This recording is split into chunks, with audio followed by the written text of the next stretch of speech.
안녕하세요. 네. 자, 우리도 오늘 포함해서 4번입니다, 이제. 6월 마지막 주로 끝냅니다. 네, 좋죠? 기쁜 소식. 오늘 복음 굿뉴스잖아요. 그죠? 네, 그래서 지금까지 잘 달려오셨고, 오늘 포함해서 3번만 이제 더 나가면, 4번 나가면은, 그러니까 신약은 진짜 얼마 안 돼요. 우리가 지금 달려온 시간이 오늘이 몇 번째 시간인지 알아요, 혹시? 14번째입니다. 14번째. 그러면 13번째 동안 서론 포함해서 무엇을 했단 얘기예요? 구약을 했단 얘기고, 이제는 오늘 포함해서 딱 4번밖에 안 되는데 신약을 마무리를 짓습니다. 우리 시대도 알아보면 알겠지만 처음 우리가 왔던 길 한번 가볼까요? 처음에 우리가 창세기 들어가는 무슨 시대부터 시작했어요? 창조 시대를 들어갔습니다. 자, 여러분이 머릿속에 한번 쭉 연결을 해서 한번 와 보십시오. 창조 시대를 들어가고 그 다음에 오는 시대가 무슨 시대였을까요? 족장이죠. 조에다가 기역을 딱 붙이시면 바로 족장 시대로 넘어갑니다. 그 다음에 족장 시대에서 어디로 갔을까요? 출애굽 광야 시대로 들어갑니다. 그죠? 출애굽 광야 시대로 가게 되면 우리가 잘 알고 있는 모세 오경이 전부 맞춰집니다. 맞죠? 머릿속에 들어옵니까? 쭉 아마 이거는 제가 외우라고 안 해도 계속 수업을 하다 보면 자연스럽게 외워지는 겁니다. 그죠? 자, 출애굽 광야 시대를 이제 모세가 120세의 나이로, 그죠? 모압 평지에서 죽음을 맞이합니다. 이제 새로운 지도자 누가? 여호수아가 어느 땅을 향해서? 가나안을 향해서 이제 들어갑니다. 그래서 바야흐로 무슨 시대라? 가나안 정복 시대를 들어갑니다. 가나안 정복 시대가 지나가고 하나님은 처음부터 보십시오. 백성을 주셨습니다. 그죠? 그 다음에 또 뭘 줬죠? 땅을 주시고, 그죠? 땅이 바로 가나안 정복 시대의 땅입니다. 그 다음에 나라의 3요소인 주권은 주께서 분명하게 너희와 항상 같이 가겠다고 말씀을 하신 그 주권의 통치입니다. 그죠? 그러면 여호수아 가나안 정복 시대에서 완벽하게 어떻게 보면 아름다운 꽃을 피워야 하는데 우리의 죄성은 그 앞에서 또 무너지고 맙니다. 그죠? 그러면서 오는 시대가 뭐다? 사사시대입니다. 여러분도 잘 알다시피 사사시대는 엄청나게 총체적으로 난맥상이었습니다. 그죠? 그럼에도 불구하고 역사가 흐르지 않는 역사서 룻기에서는, 그죠? 베들레헴을 배경으로 하고 앞으로 어떤 시대가 열릴 거다? 통일 왕국 시대가 열리는데 하나님 나라의 합한 왕이 누구? 다윗을 불러오는 책이 뭐가 된다? 룻기가 되는 겁니다. 그래서 사사시대를 넘어서 이제는 어느 시대로 들어간다?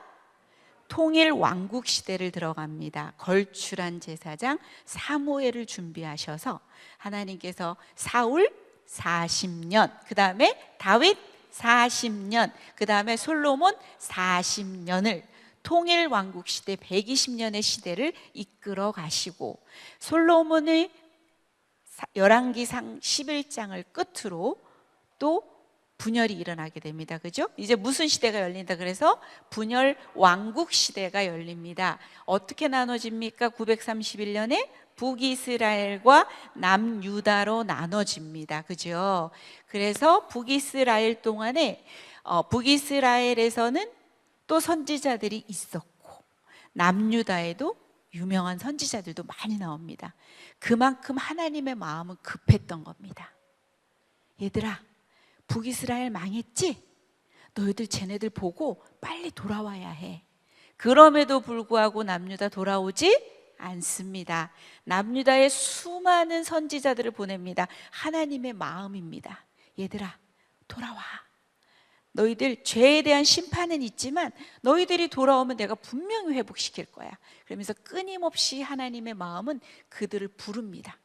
그럼에도 불구하고 분열 왕국 시대는 또 분열 왕국 시대가 이제 남유다가 몇 년에 망하게 됩니까? 586에 성전이 파괴되고 유다가 멸망하는데 그 앞서서 포로 시대는 605년부터 시작한다 그랬어요. 그죠? 분열 왕국 시대 넘어서 무슨 시대로 왔어요? 포로 시대로 들어옵니다. 605년에 자, 어느 왕 때 우리 먼저 가게 되죠? 여호야김 때 누가 잡혀간다고 말하죠?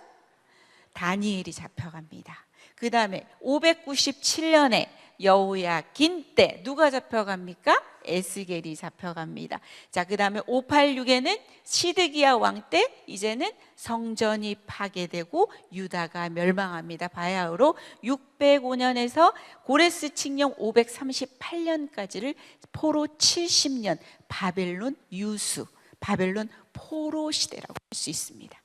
자, 하나님은 또 거기서 끝내지 않으십니다. 또 어떻게 하십니까? 귀환하게 하십니다. 왜냐? 아브라함에게도 약속하셨고, 왜냐? 창세기 3장 15절에서도 원시복음으로 말씀하셨거든. 분명하게 너희들을 저 인간을 구원해서 에덴의 회복에 이르게 하겠다. 그것이 바로 나의 종말론적 구속의 역사다. 끊임없이 말씀하셨기 때문에 다시금 포로 귀환을 시키십니다. 1차 몇 년이 될까요?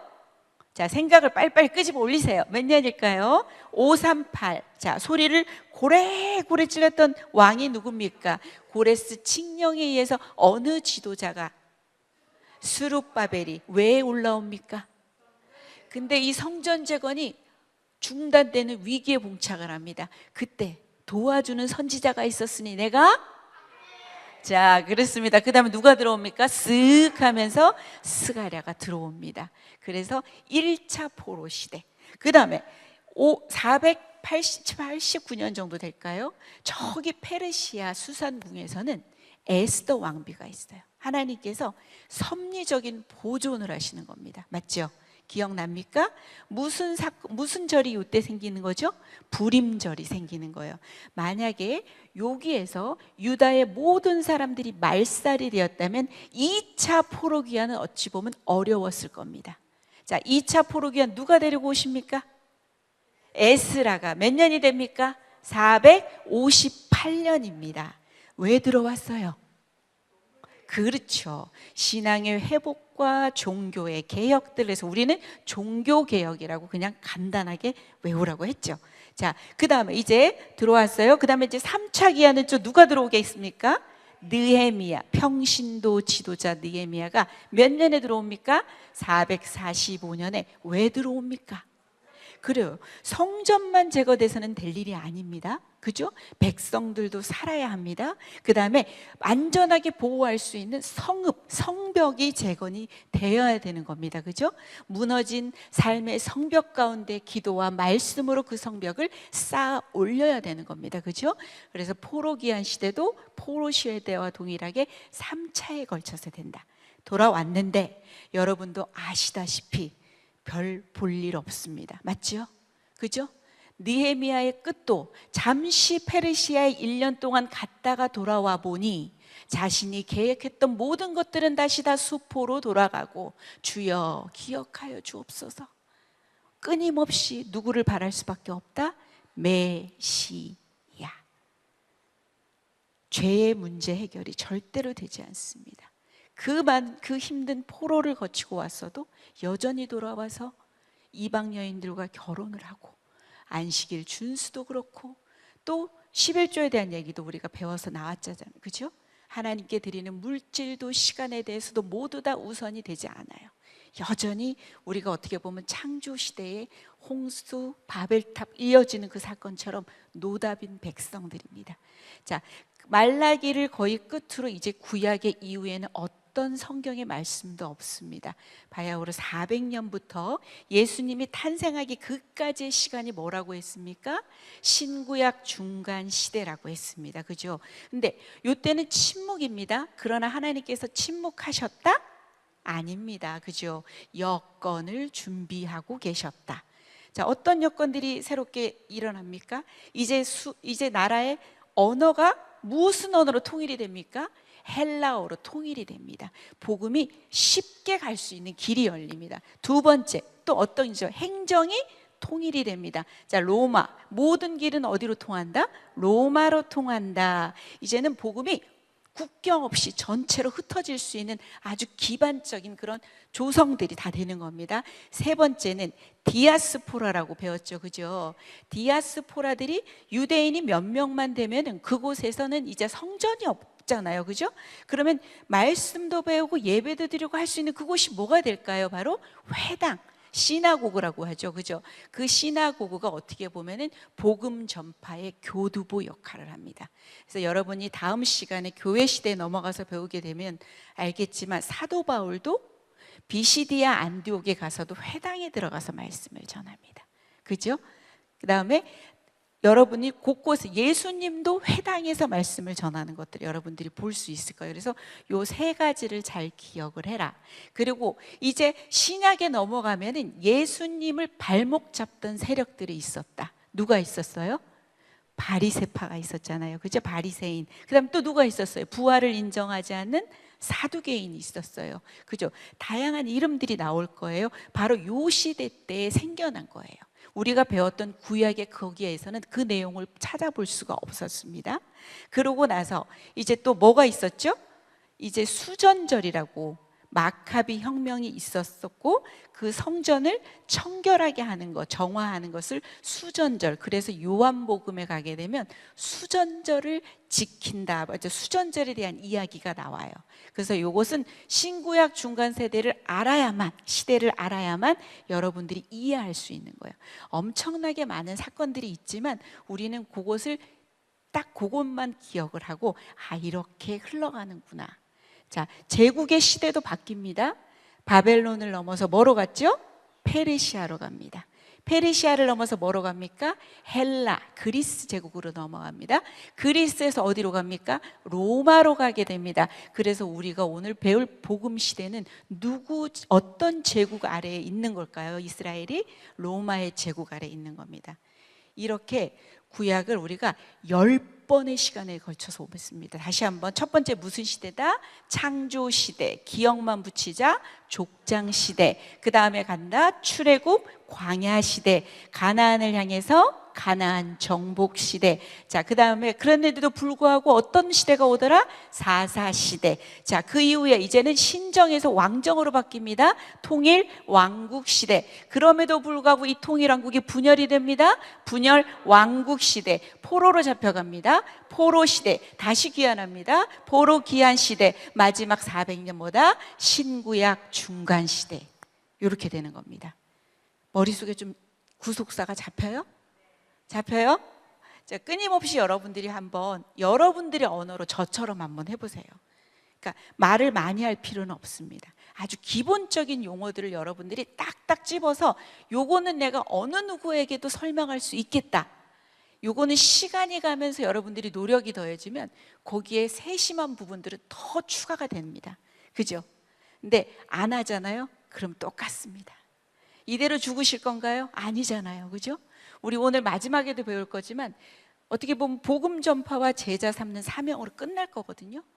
마태복음 28장에 목사님 마지막으로 설교하고 가신 그 본문에서 우리 지상 대명령을 받잖아요. 우리가 지금 이 자리에 앉아 있는 것도 어떻게 보면 훈련받고 복음을 정확하게 알아서 전하고 그 사람들을 세우고 양을 키우고 하는 일들을 우리가 해야 되는 겁니다. 맞죠? 그래서 공부하지 않으면 우리가 가까이 더 갈 수가 없습니다. 물론 머리만을 키우자는 얘기는 아닙니다. 자, 그래서 구약을 한번 쭉 지나왔고 이제 그러면 신약을 이제 시작을 할 겁니다. 오늘 이제 복음 시대가 열려요. 성경은 어디를 배우게 될 것 같아요? 마태, 마가, 누가, 요한 이렇게 배우고 나면 그 다음에 이어지는 시대가 뭐가 될 것 같아요? 교회가 생깁니다. 교회 시대입니다. 맞죠? 예루살렘으로부터 시작해서 온 유대와 사마리아와 땅 끝까지 이르러 내 증인이 되리라 하는 사도행전의 그 말씀처럼 교회 시대. 우리는 어느 시대 안에 지금 살고 있어요? 교회 시대 안에 살고 있습니다. 마지막으로 이제는 종말, 마지막 때, 거기서 아마 요한계시록을 배우게 되면서 우리의 일정은 모두가 끝이 납니다. 그러니까 성경 못 읽은 부분들은 제 생각에는 그래도 제가 6월에 끝내드리니까 7월까지 읽으시고, 그래도 안 되겠다 하시는 분들은 8월까지도 읽으시면 같이 가는 게 제일 좋지만, 그럼에도 불구하고 어떻게든 우리가 한 번을 읽으면 다음을 갈 수 있는 힘이 생깁니다. 하지만 중도 포기하잖아, 끝없이 포기합니다. 그건 제가 살아본 경험을 말하는 겁니다.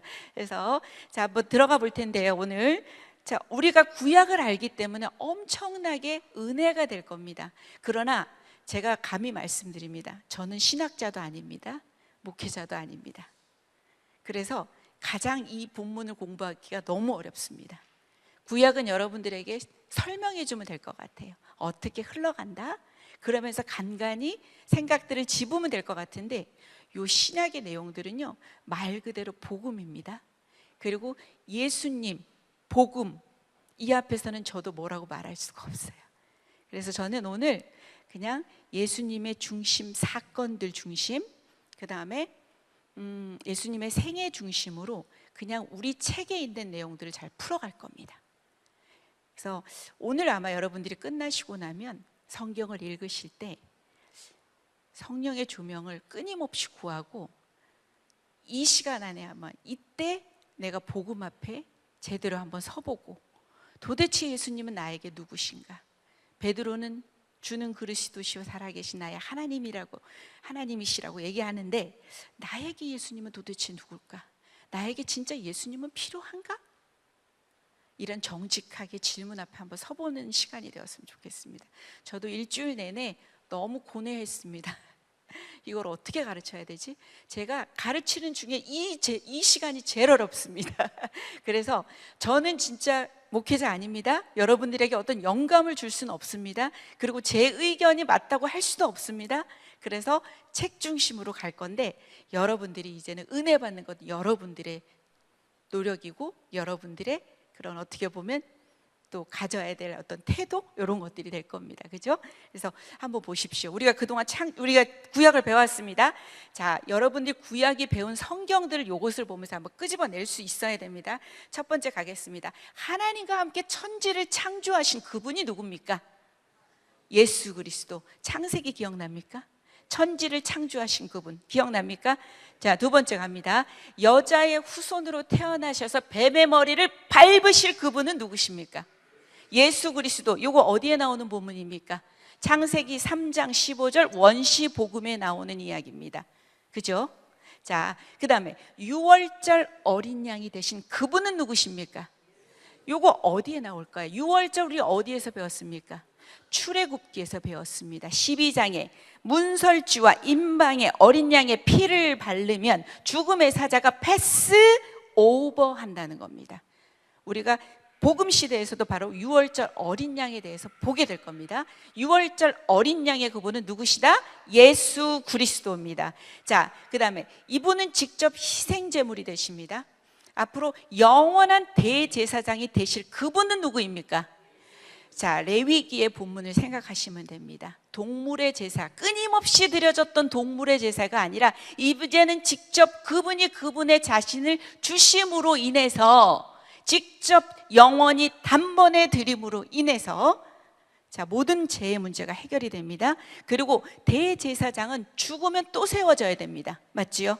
우리가 다 봤습니다. 그런데 이분은 영원한 대제사장이어서 죽고 살아나고 죽고 다시 세워지고 이런 거 없습니다.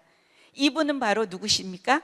예수 그리스도십니다. 자, 율법을 폐하러 온 것이 아니라 율법을 완성시키러 오신 분입니다. 누구십니까? 예수 그리스도. 정답은 다 있습니다. 제가 묻는 건 전부 다 대답은 예수 그리스도입니다. 우리가 오늘 배우는 것도 누구에 대해서 배운다? 예수 그리스도십니다. 자, 우리의 기업을 물으시고 대속자가 되어주실 그분은 누구십니까? 자, 요거를 생각하면 어떤 성경이 생각이 나겠습니까? 누구? 룻기입니다. 고엘 생각나십니까? 고멜 아니고요, 고엘 생각나셔야 합니다. 자, 바로 우리가 끊임없이 구약과 신약을 통틀어서 성경책을 털어보면 그리스도의 선혈이 뚝뚝 떨어지는 겁니다. 바로 예수님만을 얘기하는 거예요. 그래서 우리가 지금 계속 보는 겁니다. 죽으시고 사흘 만에 부활하실 그분을 생각나게 하는 성경은 무엇입니까? 물고기, 큰 물고기, 요나잖아요. 그죠? 그게 바로 예수님께서 말씀하시는 요나의 표적밖에 보여줄 게 없다. 그죠? 자, 값을 지불하고 자신의 신부를 다시 데려오시는 그분은 누구십니까? 이거는 어디입니까? 호세아입니다. 여기서 나오는 게 바로 고멜, 그 부인 고멜입니다. 내 건데, 내 거임에도 불구하고 남에게 넘어간 그 아이를 가서 다시 값을 치르고 내가 다시 데려오는 겁니다. 하나님의 끊임없는 그 사랑의 메시지 호세아입니다. 자, 십자가에 고난 받으실 그분을 예언했던 그 성경은 뭡니까? 고난 이사야입니다. 그죠? 성전된 내 몸에 생수의 강이 오실 분. 처음에는 발목, 그 다음에 무릎, 그 다음에 허리, 그 다음에 헤엄칠 정도로 누굽니까? 에스겔. 그죠? 이제 포로된 백성을 이끌고 오실 그분은 누굽니까? 에스라. 생각나십니까? 포로 귀환 시대 생각하면 되고, 이제 나귀 타고 예루살렘에 입성하실 그분은 누구십니까? 예수 그리스도. 어느 성경이 생각이 나야 됩니까? 스가랴 9장 9절입니다. 이게 바로 여러분 복음서에 그대로 인용이 됩니다. 자, 그 다음에 우리를 보호하시는 성벽 같으신 그분은 누구십니까? 예수 그리스도. 어떤 성경이 생각나시겠습니까? 느헤미야가 생각나야 됩니다. 자, 언약의 사자로 곧 오실 그분은 누구십니까? 예수 그리스도. 어떤 성경 생각납니까? 말라 더 이상은 이제 하나님과 이스라엘 사이가 말라 비틀어지는 그 관계까지 갔습니다. 언약의 사자로 오실 그분. 자, 요 내용이 상당히 제가 보면서 감동이 되어서 모방을 한 겁니다. 모방했어요? 네. 자, 예수 그리스도 바로 이분을 우리가 배울 겁니다. 자, 복음 시대는요, 우리 책에서는 우리가 알기로는 AD 바로 그 원년부터 시작해서 가잖아요. 그죠? 그래서 예수님의 나이 33년을 생각하잖아요. 우리 책에서는 BC 5년 4년을 봅니다. 그게 아마 역사적인 자료들을 이렇게 봤을 때 우리 책의 저자는 BC 5년 4년을 시작으로 봅니다. 그때를 예수님의 탄생으로 보게 됩니다. 그 다음에 AD 30년까지를 보게 되는 거죠. 거의 한 33년 정도의 시간들을 본다고 보면 됩니다. 그래서 복음 시대입니다. 자, 예수님의 사생애는 개인적인 그 공생의 시작하시기에 전의 생애입니다. 여러분도 잘 아시다시피 예수님의 탄생이 구약의 예언대로 예수님이 탄생을 하십니다. 그죠? 그다음에 동방 박사들이 경배를 하고, 이제는 그 헤롯의 유아학살 사건을 피해서 애굽으로 피신을 하게 되죠. 그죠? 그다음에 가서 사는 곳이 어디입니까? 나사렛이라는 동네 가서 살며, 그래서 나사렛 예수라는 이름 있잖아요. 그죠? 나사렛에서 살고, 그 다음에 12살 때는 성전을 순례하는 그 이야기들이 성경의 앞부분에 나오는데, 요게 그래서 지도는 제가 요 지도를 다 실을 수가 없어요. 그래서 이제는 여러분들이 스스로 공부하시면 된다고 제가 하나의 표본을 보여드리는 겁니다. 우리 책에 너무나도 자세하게 잘 나와 있습니다. 한번 볼까요? 자, 나사렛 보여요? 자, 나사렛. 예수님이 저기서 사셨죠, 그죠? 그다음에 그 밑에 갈릴리가 보이잖아요. 저 위에 갈릴리 바다가 밑에 어느 강이랑 이어집니까? 요단강으로 이어져서 밑에 사해가 있잖아요, 그죠? 그래서 저 위에가 갈릴리 지역이에요. 그래서 예수님이 사역하시는데 보면 갈릴리, 유대, 사마리아 막 그러면서 이런 지역들이 나올 거예요. 그러니까 여러분들이 집에 가셔서 공부할 때는 이 지도들을 보시면서 공부하시면 훨씬 도움이 될 거예요. 그 다음에 사마리아에서 요 밑에 내려오니까 뭐가 보여요? 이제 예루살렘이 보이는 거예요. 예수님이 태어나신 곳은 어디입니까? 베들레헴에 태어날 것이라고 예언된 그 성경이 어디 성경입니까? 요건 알고 있어야죠. 이사야와 세트로 된 미가 5장 2절에 보면 베들레헴 에브라다야, 예수님의 탄생에 대한 예언이 나옵니다. 그죠? 자, 베들레헴에서 탄생하시고, 자, 그 다음에 어디로 피신을 가신다? 애굽으로 피신을 가셨다가 어디로 올라가신다? 저 나사렛까지 올라가시고 12세 때는 성전을 이렇게 예루살렘에 왔다 갔다는 그 표현이에요. 여기서 지도가 자세하게 잘 나오니까, 그리고 사건들도 딱 보이면 나오잖아요. 그죠? A에서 보면 베들레헴에서 예수가 탄생하셨고, B에 갔더니 뭐가 나오죠? 동방 박사들이 아기 예수를 찾아서 경배하러 오죠. 그죠?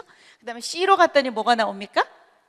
예루살렘 성전에서 이제 할례를 받으시고, D로 가니까 애굽으로 피신을 하시고, 그 다음에 어디로 올라가신다? 나사렛으로 가셔서 거기서 율법 교사들과 뭐 예루살렘과 율법교에서 율법 교사들과 이야기하심 나오고 예루살렘에서 다시 나사렛으로 돌아가신다. 그래서 우리 책에 지도가 많이 있으니까 그 지도를 보시면서 여러분들이 하시면 될 것 같아요. 그래서 요거는 이렇게 간단하게 넘어갈게요. 공생의 중심으로 갈 거예요. 요것도 요런 내용들을 오늘 볼 거라는 걸 보여드릴게요. 자, 세례 요한이 먼저 오게 되죠. 몇 개월 먼저 오게 됩니까? 6개월 먼저 오게 됩니다. 그 다음에 예수님이 세례를 받으시면서 공생애를 시작하시게 됩니다. 그 다음에 광야에서 무엇을 받으시죠? 시험을 받으십니다. 자, 가버나움 갈릴리 조 지역에서 사역을 하시고 12제자를 택하시고, 자, 우리가 잘 아는 마태복음을 배웠기 때문에 잘 아는 산상수훈에 대한 거, 그다음에 두로와 시돈, 가이사라 빌립보, 베레아 지방, 이렇게 언어들에 대해서 여러분이 이제 익숙하게 자꾸 받아들이셔야 돼요. 그러면서 성경을 읽다 보면 궁금증이 생기면 이 지도에서 이 지명이 어디지? 하고 찾아볼 수 있는 거잖아요. 자꾸 친숙하게 이 지명들이나 이런 이름들을 여러분들이 더 가까이 하시면 될 것 같아요. 그래서 쭉 나올 겁니다. 다 하지는 않을 거고요. 승리의 입성을 하실 것이고, 6월절 만찬에 대한 이야기도 있을 것이고, 자, 성전 청결에 대한 이야기도 있을 것이고, 십자가에 달리시기 전에 대한 사건들도 있을 것이고, 이제 고난과 죽으심으로 십자가에 달리셔서 죽으시고 장사되시고 부활 승천까지의 이야기가 공생애의 스토리입니다. 그래서 저는 아까도 말했다시피 저는 목회자가 아니라서 깊이는 잘 못하겠습니다. 그래서 사건 중심, 여러분 책 중심, 일단은 사복음서가 어떻게 되어 있는지를 한번 알아보고 오겠습니다. 마태복음입니다. 자, 핵심 구절, 시몬 베드로가 대답하이르되, 여러분 한번 읽어주세요. 시작.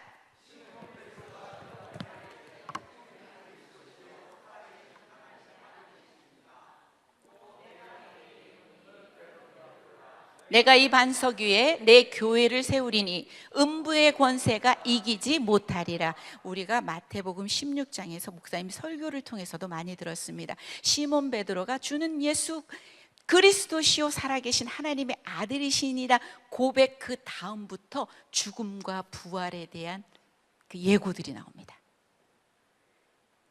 계속 그런 이야기들이 나올 거니까 어떻게 보면 제자들의 예수님의 정체성에 대한 것들을 고백을 처음으로 받으시고, 그러고 나서 자신의 죽음과 자신이 어떻게 이제는 그 사역들을 이루어 나가실지에 대한 이야기들을 하실 거고요. 자, 그 다음에 핵심 단어는 뭐다? 메시아입니다. 유대인은 왕으로 오시는 겁니다. 그래서 마태복음 하면 왕 하면 생각하면 됩니다. 마태복음 뭐라고? 왕.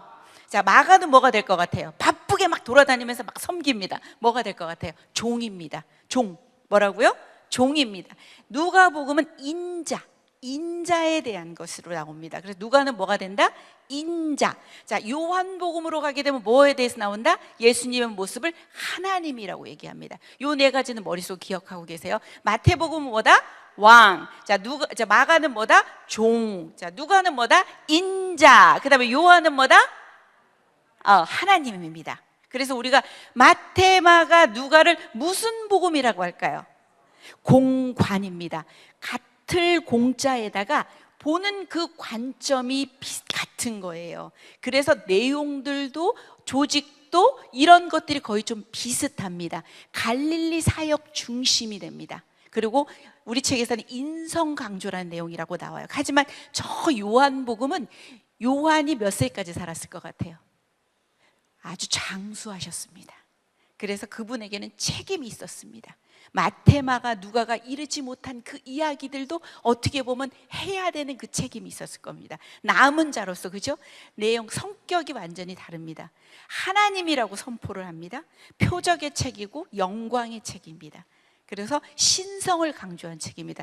요렇게 다르다는 거 머릿속에 잠시 넣어놓고, 자, 그래서 마태복음은 예수님의 모습을 뭐로 나타낸다? 왕으로 나타냅니다. 자, 그래서 개요도, 요거는 그냥 여러분들이 집에서 공부하시면 되는데요. 개요만 한번 크게 읽어볼까요? 시작. 증명했지만 거절당하셨고, 죽었지만 부활하신 약속의 왕. 누구라고? 왕. 누구라고? 왕. 유대인의 왕으로 오신다는 겁니다. 구약의 예언대로 성취되어서 왕으로 오실 것에 대한 얘기가 바로 마태복음은 예수님의 모습을 왕으로 얘기를 합니다. 그래서 갈릴리 사역, 유대 지방 사역, 첫 번째 서원에서는 뭐가 나올 것 같습니다? 족보가 나옵니다. 자, 산부인과 복음이라고도 하죠. 낳고 또 낳고. 그렇지만 이 족보는 정말로 중요합니다. 누구에게? 유대인들이 대상이기 때문입니다. 유대인들은 엄청나게 중요합니다. 이 족보가. 그죠? 그래서 족보에 대해서 우리가 좀 이따 살펴볼 겁니다. 그다음에 세례 시험 이런 것들도 다 진행해 볼 겁니다. 자, 저자는 뭐다? 마태다. 이 사람의 직업은 뭐다? 세리입니다. 그래서 독자는 누가 된다? 믿지 않은 유대인입니다. 어떻게 보면 돌아와야 할 몇 번째 아들이다? 첫째 아들이란 얘기입니다. 족보는 있다 없다? 자, 왕에게 족보가 있다 없다? 종에겐 족보가 있다 없다? 필요 없다. 그죠? 인자에게 족보가 필요 있다? 있다. 자, 하나님한테 족보 필요 있다 없다? 없다. 그래서 바야흐로 족보가 들어있는 그 복음서는 어느 복음과 어느 복음이 된다? 마태와 누가 복음이 되는 겁니다. 약간의 형식이 좀 다르게 나오긴 하는데 이렇게 족보가 있다는 거. 그래서 여러분들이 마태복음 1장 1절에 보면 뭐로 시작하느냐? 뭐로 시작할까요? 아브라함과 다윗의 자손, 예수 그리스도의 계보라, 이렇게 시작됩니다. 구약을 공부한 여러분에게는 엄청난 감동으로 와야 되는 겁니다. 이거는 그토록 기다리셨던 예수님께서 오시는 겁니다. 그죠? 그 많은 끊어질 수 있는 그런 시간들이 있었잖아요. 아달랴도 배웠죠? 싹 없앨 수도 있었죠. 자, 우리가 페르시아의 그 왕비였던 에스더도 배웠죠? 싹 없어질 수 있는, 후손들이 없어질 수 있는 그런 것도 있을 수도 있었잖아요. 그럼에도 불구하고 요아스도 마찬가지죠. 요아이만 남았네? 요아스, 그런 것처럼. 그렇잖아요. 끊어질 수밖에 없을 수도 있었는데 끊어지지 않고 아브라함에게 약속하셨거든. 너한테 후손 줄 거야? 너한테 땅 줄 거야?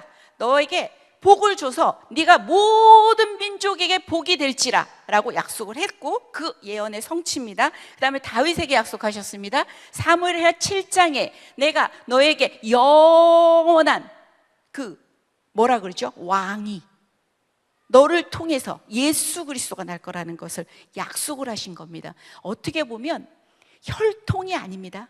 혈통 아닙니다. 맞죠? 예수님은 어떻게 태어나시는데?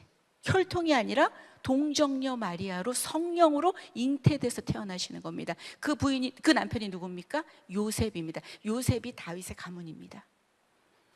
어떻게 보면 다윗의 가문을 빌어서 오게 되시는 것입니다.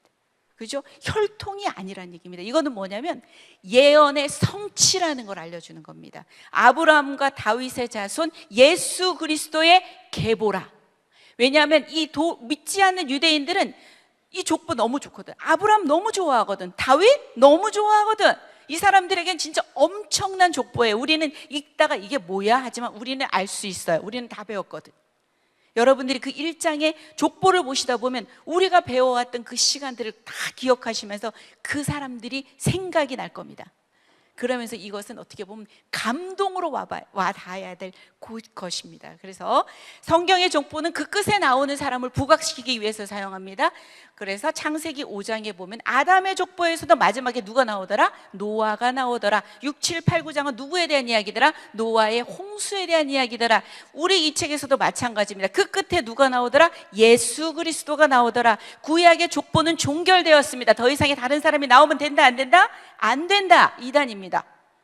끝났습니다. 바로 예수님으로 모든 것이 다 맞춰졌습니다. 마태복음의 족보는 요셉의 계열을 보여주는 것이고요.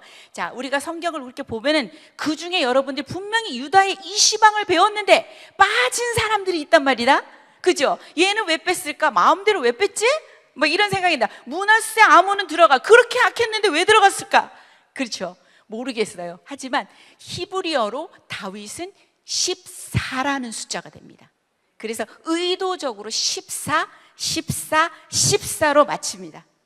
그래서 앞에 있는 14는 아브라함부터 아브라함이 어디죠? 아브라함인가요? 아브라함은 누구를 낳습니까? 이삭을 낳습니다. 이삭은 누구를 낳습니까? 야곱을 낳습니다. 야곱에 이어질 사람은 누굽니까? 유다입니다. 유다. 맞죠? 요셉 아니고요. 유다로 나올 겁니다. 그래서 베레스와 세라를 낳고 베레스가 누구를 낳고 해서 쭉쭉쭉 내려가서 족장들에 대한 이야기 14대. 그 다음 14대는 이제 왕에 대한 이야기입니다. 누구 왕부터 시작할까요? 다윗부터 시작하는 겁니다. 다윗에 대해서 자, 한번 해볼까요? 다윗이 누구를 낳습니까? 솔로몬을 낳습니다. 솔로몬. 자, 남유다의 초대 왕이 누가 됩니까? 르호보암을 낳습니다. 그 다음 누가 됩니까? 아비얌. 그 다음 누가 됩니까? 아사. 그 다음 뭐가 되죠? 여호사밧. 그 다음 누가 돼요? 여호람. 그 다음에 아하시아 없어. 그 다음 아달랴 없어. 그 다음에 요아. 이렇게 보면 여러분들이 의도적으로 아14에 맞췄구나, 그걸 보게 될 겁니다. 그 다음에 또 넘어가면 이제 포로 귀환해서 돌아올 자들입니다. 평민 지도자들이 생깁니다. 그래서 여러분들이 구약을 공부했기 때문에 이 족보는 읽기 싫어? 왜 이렇게 힘들지가 아니라 감동이네. 이 모든 구약의 이야기가 예수님이 오게 하기 위한 이야기였네. 그죠? 언약의 성취로 보시는 겁니다. 구약의 예언이 성취되었다. 그래서 이거는 연착륙을 시키기 때문에 마가복음이 가장 먼저 지어졌지만 마태가 가장 앞으로 위치를 합니다. 구약에서 이렇게 자연스럽게 연착륙을 하네. 아브라함과 다윗의 자손 예수 그리스도의 계보가 되네. 자, 예수님의 모습을 우리는 뭐로 얘기한다? 마태에서는 왕입니다. 왕. 자, 히브리어는 뭐가 될까요? 메시아. 자, 헬라어로는 뭐가 될까요? 그리스도. 크리스토스, 기름 부음을 받은 자. 자, 이렇게 됩니다. 자, 특징이 있습니다. 그래서 여러분 구약 인용이 많이 들어갑니다. 구약의 성경 구절이 많이 들어가요. 왜냐? 유대인이기 때문에 따로 설명하지 않아도 알아. 그죠? 이게 바로 예언된 유대인의 왕의 모습을 모두 성취한 거다. 두 번째, 10계명 중에 3계명이 뭐가 됩니까? 여호와의 이름을 망령되 일컫지 말아라. 여호와 하나님이라는 말도 잘 쓰지 않습니다. 그래서 하나님 나라도 뭐라고 표현이 되죠? 천국. 그리고 하늘에 계신 아버지. 자, 그 다음에 우리가 산상수훈은 배웠죠? 비유, 교훈들이 아주 풍부합니다. 그리고 아까도 말한 신과 구약과 신약을 연착륙시키는 신약의 첫 번째 책 마태복음. 5개의 설교 덩어리. 우리 목사님이 말씀 그렇게 많이 하셨는데 기억을 하실 수 있을까 모르겠습니다. 그죠? 모세오경을 연상을 합니다. 5개. 그죠? 그래서 첫 번째 5에서 7장, 마태복음 5에서 7장이 무슨 이야기 있을까요? 산상수훈입니다. 무리에게 했을까요? 제자에게 했을까요? 제자들입니다. 조금 이따 살펴보겠습니다. 제자 파송은 10장에 들어갑니다. 자, 그 다음에 천국의 비유는 몇 장이다? 13장. 거의 마태복음이 28장이니까 중심축에 있다고 생각하면 됩니다. 그만큼 하나님 나라가 중요하다는 거겠죠. 그죠? 그 다음에 제자와 교회 공동체는 몇 장에 있다? 18장에 있다. 그 다음에 종말을 나타내는, 우리 여러분 배웠죠? 열처녀 비유도 배웠었고, 그 다음에 달란트 생각나요? 양과 염소의 비유도 생각나나요?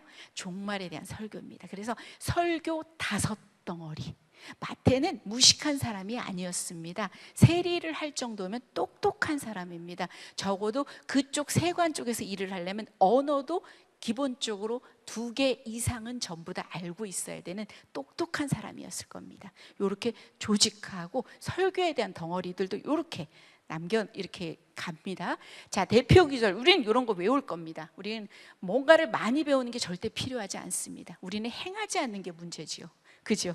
우리는 많이 배워서 필요하지 않습니다. 순종이 없으면 다 필요 없죠. 하나를 하더라도 정확히 우리가 하려고 애쓰고 삶에서 살려고 노력해야죠. 그죠? 자, 요거는 다 알 겁니다. 마육삼삼. 뭐라고요? 마육삼삼. 이렇게 하면 외우기 쉬워요. 뭐라고요? 마육삼삼. 자, 너무나 잘 아는 내용이죠. 그런즉 너희는 먼저 그의 나라와 그의 의를 구하라. 그리하면 이 모든 것을 너희에게 더하시리라. 외우겠습니다. 자, 마육삼삼. 시작. 그런즉 너희는 먼저 그의 그의 나라와 그의 의를 구하라. 그리하면 이 모든 것을 너희에게 더하시리라. 한 번만 더 할까요? 선포하십시오. 우리가 살아야 될 어떻게 보면 가치입니다. 그죠? 시작. 그런즉 너희는 먼저 그의 나라와 그의 의를 구하라. 그리하면 이 모든 것을 너희에게 더하시리라. 아멘. 아멘입니다. 그죠? 자, 28절, 11장 28절 예수님께서 그렇게 힘들고 힘든 우리들에게 말씀하십니다. 수고하고 무거운 짐진 자들아, 다 내게로 오라. 내가 너희를 쉬게 하리라. 자, 한번 외워볼까요? 시작. 수고하고 무거운 짐진 자들아, 다 내게로 오라. 내가 너희를 쉬게 하리라. 아멘. 다시 한번 갑니다. 시작. 수고하고 무거운 짐진 자들아, 다 내게로 오라. 내가 너희를 쉬게 하리라. 우리 쉼은 누가 되신다고요? 그리스도십니다. 자, 밑에 29, 30절도 선포하듯이 한번 읽어보겠습니다. 시작. 나는 마음이 온유하고 겸손하니 나의 멍에를 메고 내게 배우라. 그리하면 너희 마음이 쉼을 얻으리니 이는 내 멍에는 쉽고 내 짐은 가벼움이라 하시니라. 자, 마육 33 시작. 그런즉 너희는 먼저 그의 나라와 그의 의를 구하라. 그리하면 이 모든 것을 너희에게 더하시리라. 아멘. 마태복음 11장 28절 수고하고 시작. 수고하고 무거운 짐진 자들아, 다 내게로 오라. 내가 너희를 쉬게 하리라. 아멘. 자, 외우십시오. 말씀을 암송하시면 여러분들의 것이 됩니다. 맞죠? 지식도 암송하면 여러분 것이 되죠? 암송하지 않으면 여러분 것 안 됩니다. 자, 이다음 마가로 넘어갑니다. 쭉 개간을 보는 겁니다. 마가입니다. 마가.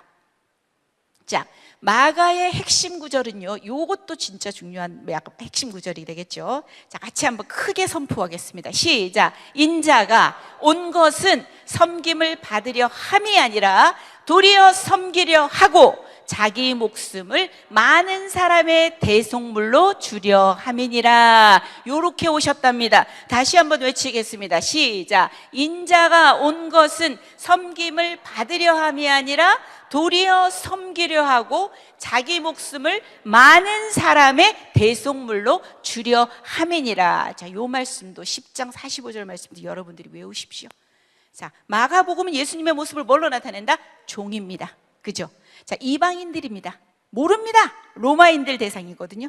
모르거든. 예수님에 대해서 잘 모르잖아. 유대인도 아니니까. 그러니까 탄생 기사도 없어요. 가르쳐도 모르니까. 자, 가르침도 적어요. 그렇지만 예수님은 섬기는 자로서 그의 행동을 강조합니다. 그래서 여러분이 마가복음을 읽다 보면 곧 막 이런 계속 나옵니다. 엄청나게 빠른 속도감으로 마가복음이 전개가 됩니다. 그리고 가장 짧습니다. 몇 장이다? 16장. 자, 급한 성격 급한 사람 생각하면 누가 생각나요? 베드로. 맞습니다. 베드로의 수제자가 누구게요? 마가. 베드로의 영적 아들이자 제자입니다. 이 마가가 예수님의 12제자 중에 한 사람 아니잖아요. 기록한 겁니다. 베드로의 아들입니다. 영적 아들. 자, 마가에 대해 소개시켜 줄게요. 자, 누구라고요? 예수님의 모습을 뭐로 나타낸다? 종. 기억만 하면 됩니다. 요 내용들은 우리가 계속 반복이 됩니다. 공간은 특히 갈릴리에서 예루살렘으로 들어가는 걸로 생각하시면 됩니다. 그리고 마태와 마가는 거의 90%가 동일합니다. 중복입니다. 그리고 마가와 누가는 50%입니다. 그렇기 때문에 엄청나게 중복된 내용들이 많기 때문에 여기도 다 비슷한데 각각의 그 쓴 사람이 다르기 때문에 아마 그런 의도나 이런 것들은 더 있을 겁니다. 그죠? 자, 그 다음입니다. 마가에 대해서 한번 살펴보겠습니다. 자, 요한이라는 마가라 하는 요한이라는 것을 여러분들이 성경을 읽다 보면 나올 겁니다. 자, 골로새서 4장 10절에 가면은 바나바의 생질이라고 나옵니다. 자, 바나바가 어디서 나오더라? 다음 시간에 배울 사도행전에서 나오거든. 누구하고 같이 선교여행을 갔던 사람이더라? 바울과 갔던 사람이더라. 자, 사도행전 13장에 가게 되면요, 이 마가는 수행원으로 붙습니다. 1차 선교여행을 떠나는데 수행원으로 붙고요. 자, 지금으로 말하면 저 터키 지방 땅에, 터키 소아시아죠, 거기에 버가라는 곳에 가서 이 마가는 돌아옵니다. 자, 설에 의하면 마가는 다락방에 다락방 주인이에요. 그 어머니가 다락방 주인, 마가의 다락방 생각나요? 엄청나게 그 큰 규모를 봤을 때 이 사람은 가난했다, 부자였을까? 자, 부자였었고 고생 없이 컸을 겁니다. 이 버가라는 곳에서 제가 이번 1월 달에 한번 터키를 갔다 왔거든요. 그런데 그곳에서 그 산들이 장난이 아닙니다. 완전히 줄령들이 험난합니다. 그것을 딱 앞에 뒀을 때 이 마가는 돌아갑니다. 그래서 보면 15장, 사도행전 15장에 가면 이 바나바하고 바울하고 대판 싸움이 납니다. 왜 싸울까요? 마가를 바나바는 데려가기를 원해요. 근데 그랬던 마가를 어떻게 데려가냐 그러면서 엄청나게 대판 싸움이 나서 성경에 기록될 만큼 큰 싸움으로 나옵니다. 그래서 바나바는 마가와 함께 구브로로 가고요. 그 다음에 이 바울은 누구와 함께? 신라와 함께 선교여행을 떠나는 겁니다. 그 다음에 빌레몬서 24절에 가면, 빌레몬서는 한 장밖에 없어요. 그래서 24절이에요. 왜 24절? 장은 어디 갔지? 한 장밖에 없어요. 나의 동역자 마가라는 말이 나와요. 누구의 동역자? 이거 바로 바울의 동역자가 되는 겁니다. 처음에는 그토록 마가가 미웠을 겁니다. 일 중심의 사도 바울에게는 어떻게 보면 일을 치르지 않고 사명을 감당하지 않고 간 그 사람이 정말 미웠을 거야. 그런데 후반으로 갈수록 마가에 대한 태도가 달라집니다. 나의 동역자 마가. 디모데후서 4장 11절은 마가를 데려와라. 그가 내 일에 유익하다.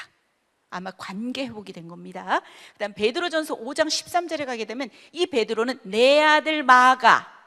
그래서 베드로의 영적인 아들이고 제자입니다. 자, 마가도 실패했습니다. 베드로는 실패의 대가입니다. 마음이 통하겠죠. 마음이 엄청 통하겠죠. 마가와 베드로. 자, 그래서 베드로의 영적 아들이고, 마가복음을 보시면 알겠지만 베드로가 거의 앞부분에 나오게 될 겁니다. 그래서 이렇게 해서 마가라는 사람에 대해서 알아봤어요. 그래서 아주 성질 급한 베드로처럼 마가복음의 전개는 엄청나게 속도감 있게 빠르게 진행이 됩니다. 그리고 저장연대는 거의 이때쯤으로 추정을 하는데 첫 번째의 기록이라고 생각합니다. 첫 번째 기록이라고 얘기하고요. 독자는 누가 된다? 로마에 사는 이방인들이에요. 보통 AD 65년 딱 보면, 여러분 AD 64년 하면 어떤 사건이 기억이 납니까? 검은 고양이 네로 황제, 엄청난 대박해들 있잖아요, 그죠? 그 다음에 불을 지르고 방화하고 막 그랬던, 그죠? 그러니까 어떻게 보면은 그 힘든 시간들이었을 거예요. 이 초대 교회 사람들에게도 이 예수를 믿는다는 그 자체가 힘든 시간들이었을 거야.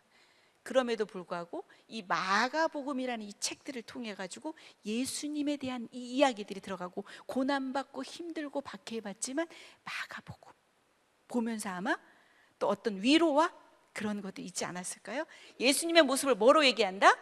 종에게 족보는 필요 있다 없다? 없다. 그래서 족보는 없다. 특징은 가장 짧은 복음서다. 몇 장까지 있다? 16장. 간결하고 역동적인 기록이다. 곧 속도감이 아주 장난 아닙니다. 그래서 마가복음 1장 18절에 곧 그물을 버려두고 따르니라. 1장 42절 곧 나병이 그 사람에게서 떠나가고 깨끗하여진지라. 이러면서 곧 이러면서 아주 급하게 사건이 전개되는 것을 여러분들이 읽으시면서 느끼면 되고요. 예수님의 행적 중심입니다. 기적과 행동 중심의 서술이 진행되고 있다는 거 알아두시면 됩니다. 자, 대표 구절입니다.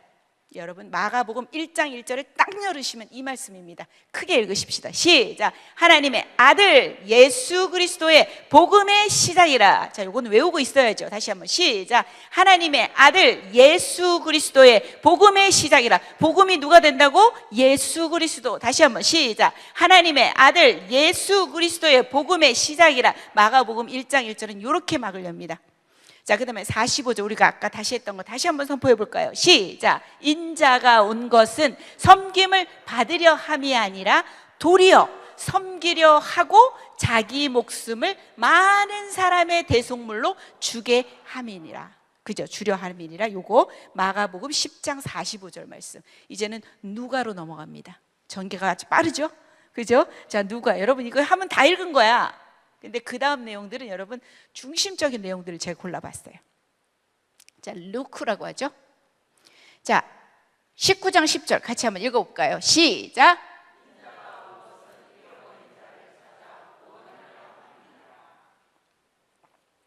그 이야기입니다. 섬김을 받으러 온 게 아니라 섬기러 왔다. 구원하러 왔다. 잃어버린 자를 찾으러 왔다. 자, 핵심 단어는 뭐가 된다?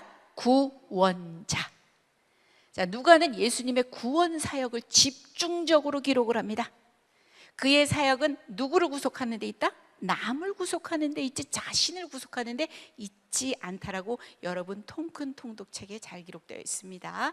자, 인자. 자, 누가복음에서 예수님의 모습은 뭐로 나타낸다? 인자. 그래서 1번 인자이신 예수 속에 왜 그분이 사람으로 이 땅에 오셔야만 했는지도 조금 이따 살펴보겠습니다. 갈릴리 순회 사역 나오고 예루살렘 사역으로 들어가서 마지막 비극과 승리 체포당하고 체포 다음에 부활 약속 승천의 내용까지 갑니다. 자, 저자는 누구일까요? 누가 썼을까요? 누가 썼을까요? 누가의 직업은 무엇일까요? 의사입니다. 누구의 동역자다? 바울의 동역자다. 누가는 바울이 감옥에 있을 때도 그 옆에서 항상 동행했던 사람입니다. 읽다 보면 여러분 계속 나의 동역자 얘기 나올 겁니다. 자, 바울이 누가에게 영적으로 공급을 했다면 누가는 바울을 육적으로 보살펴 준 사람입니다. 의사로서. 그죠? 그다음에 수신자는 누가 되냐면 데오빌로 카카라고 나와요. 요 말이 어디에서 또 나오더라? 사도행전도 누가가 썼거든요. 그죠? 독자는 누가 되냐면 누가는 헬라인입니다. 이방인 헬라인 2차 선교 여행 때 저 유럽으로 넘어가서 만났던 사람입니다. 헬라인을 대상으로 썼고요. 족보가 있을까요? 없을까요? 있다. 왜냐? 사람이니까. 그죠? 인자라 그랬잖아요. 그죠? 그래서 예수님부터 시작해서 위로 거슬러 올라갑니다. 이번에는. 그래서 아담하고 하나님까지 올라갑니다.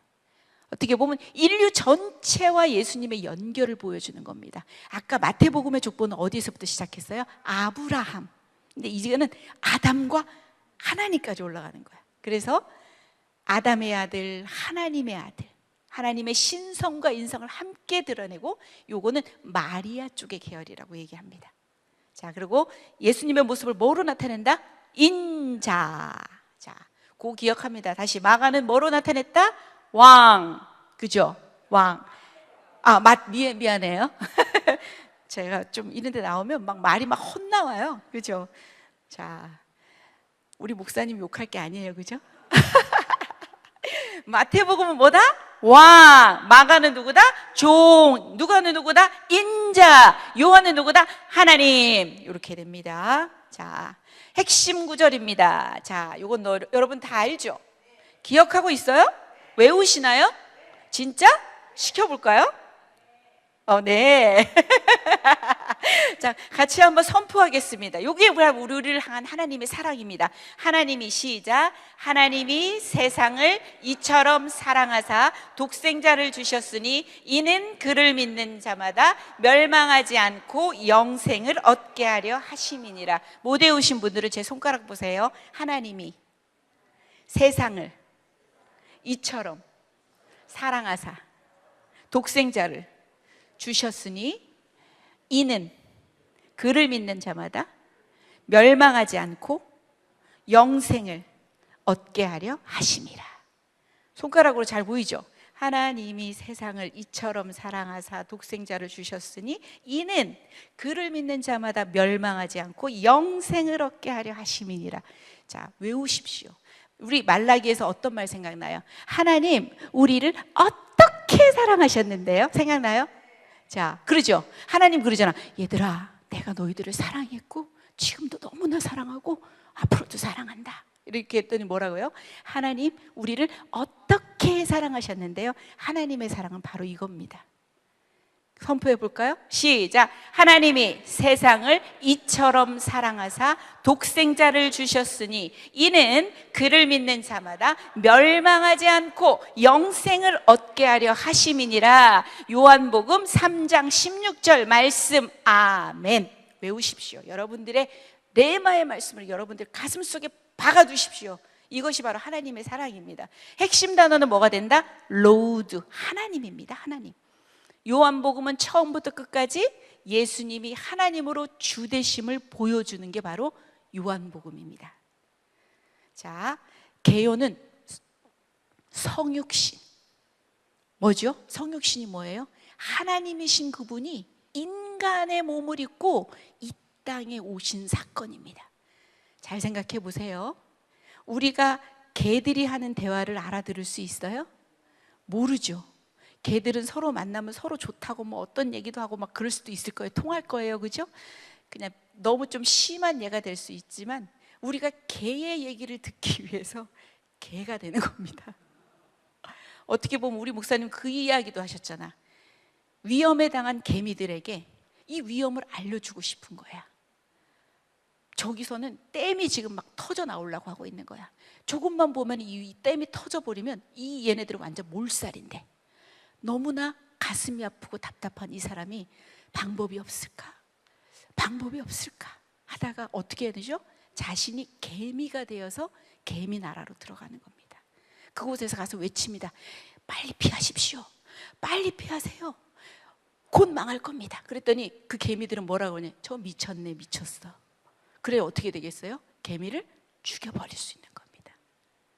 어떻게 보면 이 성육신, 하나님이 인간의 몸으로 이 땅에 오실 사건, 성령이 아니면 믿을 수 없습니다. 저도 믿지 못한 사건이었고요. 이거는 진짜 설명한다고 믿어지는 사건 또한 아닙니다. 그분이, 하나님이신 그분이 왜 인간의 모습으로, 인간의 몸으로 이 땅에 오셔야만 했는가? 그 성육신에 대한 이야기가 요한복음 1장부터 시작하잖아요. 태초에 뭐가 있다? 말씀이 계시니라. 말씀이 누구와 함께 계셨다? 하나님과 함께 계셨다. 그 말씀이 곧 뭐다? 하나님이다. 요한복음 1장 14절에 나오죠. 말씀이 육신이 되어 우리 가운데 거하심이. 하나님이 들어오시는 사건입니다. 자, 그래서 1에서 12장까지가 유대인을 위한 공적인 공사역입니다. 거의 요거는 표적의 책이라고도 해요. 그래서 기적들, 이 표적들이 되게 많아요. 그 다음 13장부터는 영광의 책이라고 해서 십자가를 향해서 가는 길입니다. 그래서 21장까지 소개가 됩니다. 저자는 누가 될까요? 사도 요한입니다.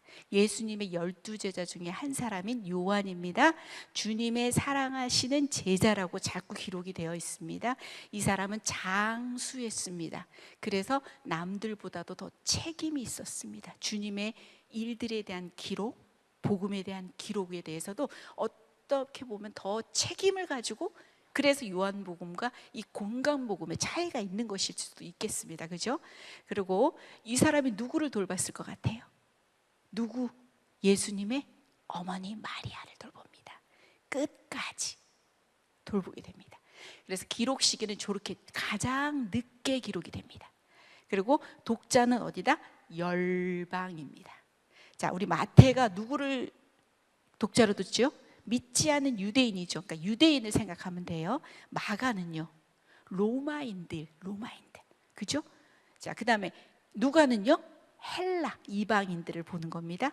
그 다음에 요한복음은 누가 독자가 된다고? 열방이 되는 겁니다. 이것을 기록한 목적을 분명하게 기록합니다. 시작. 오직 이것을 기록함은 너희로 예수께서 하나님의 아들 그리스도이심을 믿게 하려 함이요 또 너희로 믿고 그 이름을 힘입어 생명을 얻게 하려 함이니라. 이게 바로 요한복음을 기록하는 목적입니다. 믿게 하고 그 이름을 힘입어 영생을 얻게 한다. 이게 바로 기록의 목적이고요. 족보는 하나님이니까 있을까 없을까? 없다. 예수님의 모습은 뭐로 설명한다? 하나님. 자, 여러분들이 집에 가서 통크는 읽을지 제가 감히 생각은 안 합니다. 그러나 시간이 되실 때 한번 읽어보시면 상당한 은혜가 됩니다. 진짜 제가 그래도 한번 설명을 했기 때문에 여러분들이 보시기가 좀 더 편할 거예요. 저도 처음 그 책을 봤을 땐 정말 찍고 싶었습니다. 이걸 어떻게 하지? 그러나 자꾸 볼수록 여러분들이 보이지 않던 부분들이 보이면서 되게 은혜가 많이 됩니다. 이런 내용도 있었어? 아, 이렇구나. 그래서 많이 알게 됩니다. 그래서 첫 번째, 이 특징이 있습니다. 자, 이 예수께서 어느 지방에서 한 사역을 많이 기록했다? 유대 지방입니다. 그 공관 복음들은 어디를 중심으로 많이 기록했을까요? 갈릴리 사역 중심입니다. 자, 같은 관점이라 그래서 뭐라 된다? 공관 복음. 자, 유아는 아니다. 자, 두 번째는 예수의 신성, 하나님의 시다를 되게 강조합니다. 그래서 1장 1절에 태초에 말씀이 계시니라. 그죠? 태초에, 영원한 태초입니다. 창세기 1장 1절이 시간과 공간의 시작이라면 어떻게 보면 이 태초는 더 태태초라는 어떤 분이 저한테 말씀해 주셨는데 영원한 태초가 되는 겁니다. 그것보다도 더 앞서는 시간. 태초에 말씀이 계시니라. 그 말씀이 하나님과 함께 계셨으니 그 말씀은 곧 하나님이라. 예수님에 대한 이야기를 하시는 거죠. 그죠? 자, 7개의 I am, who I am 한 것좀 출애굽기에 하나님이 모세에게 그 얘기를 하시잖아요. 나는 스스로 있는 자다 하는 것처럼 예수님이 나는 누구다 하면서 7개의 선언을 하십니다. 그 다음에 7개의 표적 중심의 전개가 이루어지고요. 표적과 말씀을 통해서 믿음을 이끌어냅니다. 그 다음에 철학적이고 영적이고 깊이 있는 대화 중심입니다. 그래서 어떤 분이 말씀하십니다. 제가 이제 들었던 성경에 있었으니까 거기서 들었던 내용인데요. 아이가 이렇게 물에서 놀 만큼 얕으면서도 코끼리가 익살만큼의 아주 깊은 깊이라고 말해요. 그래서 이렇게 철학적이고 영적이다, 깊이 있다, 이런 거 알고 있으시면 되고요. 자, 그래서 우리가 마태, 마가, 누가, 요한 이렇게 살펴봤어요. 그런 개관을 중심으로 여러분들이 읽으시면 되고, 지금부터 제가 소개하는 것들은 중심되는 사건들을 한번 실어봤어요. 여러분 책은 12부로 나눠져 있습니다. 한 번도 안 봤죠? 12부로 나눠져 있습니다. 그러나 저는 그 12부를 다 할 수는 없고요. 그 중에서 그래도 4복음서에 같이 기록이 되었거나 3개의 복음서에 기록이 되었거나 어떻게 보면 중심되는 사역이다, 사건이다, 제가 하는 것을, 제가 그동안에 수업했던 것들을 기반으로 해서 제가 한번 기록을 한번 해봤어요. 그래서 조금 내용들이 이 시간 졸릴 시간이잖아요. 좀 따분해질 수도 있어요. 그러나 정신 바짝 차리시고, 시간이 25분밖에 안 남았어요. 제가 끝까지 할 거냐? 그거 아닙니다. 제가 하다가 30분 되면 저는 명강사이기 때문에 딱 끊을 겁니다. 그래서 웬만하면 시간이 오버된다 그러면 아주 중요한 십자가 부활로 넘어갈 겁니다. 그래서 한번 쭉 보십시오. 여러분들에게 소개하겠습니다. 세례 요한의 탄생에 대한 얘기입니다. 우리 말라기 배웠죠? 말라기에서 뭐라 그랬어요? 내 사자를 먼저 보내겠다, 그죠? 그 사자가 누구였어요? 세례 요한입니다. 그래서 선지자 엘리야를 너희에게 보내리니 그가 아버지의 마음을 자녀에게 돌이키게 하고 하면 이 구약의 예언 그대로 누가복음 1장 17절 같이 한번 읽어보겠습니다. 시작. 그가 또 엘리야의 심령과 능력으로 주 앞에 먼저 와서 아버지의 마음을 자식에게, 거스르는 자를 의인의 슬기에 돌아오게 하고 주를 위하여 세운 백성을 준비하리라. 누가복음 1장 17절 그대로 예언의 성취입니다. 세례 요한의 탄생으로 성취가 됩니다. 누가복음의 첫 장은 누구의 탄생으로 장식이 된다? 세례 요한입니다. 자, 세례 요한의 탄생으로 구약의 예언은 성취가 된다. 이 사람이 온 목적이 무엇입니까? 주의 길을 먼저 와서 준비를 하는 겁니다. 이 사람은 광야에서 외치는 자도 아닙니다. 광야에서 외치는 자의 소리입니다. 이분은 지극히 겸손하였고 그 주님만 흥해야 되고 나는 쇠하겠다는 그 마음으로 그렇게 살았던 사람입니다. 죄사함을 받게 하는 회개의 세례를 전파했던 사람입니다. 그 다음에 누구 탄생이 올까요? 예수님이 탄생하십니다. 자, 6개월 후에, 그죠? 그래서 마리아가 엘리사벳을 찾아가죠. 엘리사벳의 뱃속에는 누가 있을까요? 세례 요한이 지금 크고 있어요. 그런데 이 마리아가 딱 오니까 수태돼서 왔잖아요. 그랬더니 이 뱃속에서 누가? 세례 요한이 막 뛰어논다는 겁니다. 그죠? 자, 그래서 이 성육신이라는 게 정말 이해되지 않으면서도 너무나 신비롭습니다. 하나님이 사람이 되어 이 땅에 오신 사건입니다. 예수님께서 참 하나님, 100% 하나님이시면서 또 100% 뭐다? 인간이시다는 것을 이렇게 생각하면 됩니다. 자, 그리고 우리 책에는 1장 14절에 말씀이 육신이 되어 우리 가운데 거하신다는 내용이 나옵니다. 거하신다라는 내용이 히브리어로 샤켄이라고 하는데요, 이게 바로 장막을 치시는 거야. 요 장막하면 여러분 뭐 생각나요? 구약의 성막 생각나잖아요. 성막에 누가 찾아오셨어요? 자, 지난번 설교에도 말씀하셨죠. 하늘의 원형, 하나님 나라의 원형인 에덴에서 쫓겨난 우리들이 자, 광야에 떨어집니다. 그죠? 우리 이렇게 살게 돼요. 거기에 자, 자식을 내쫓고도 부모의 마음은 편치 않습니다. 누가 찾아갔습니까? 하나님께서 찾아가십니다.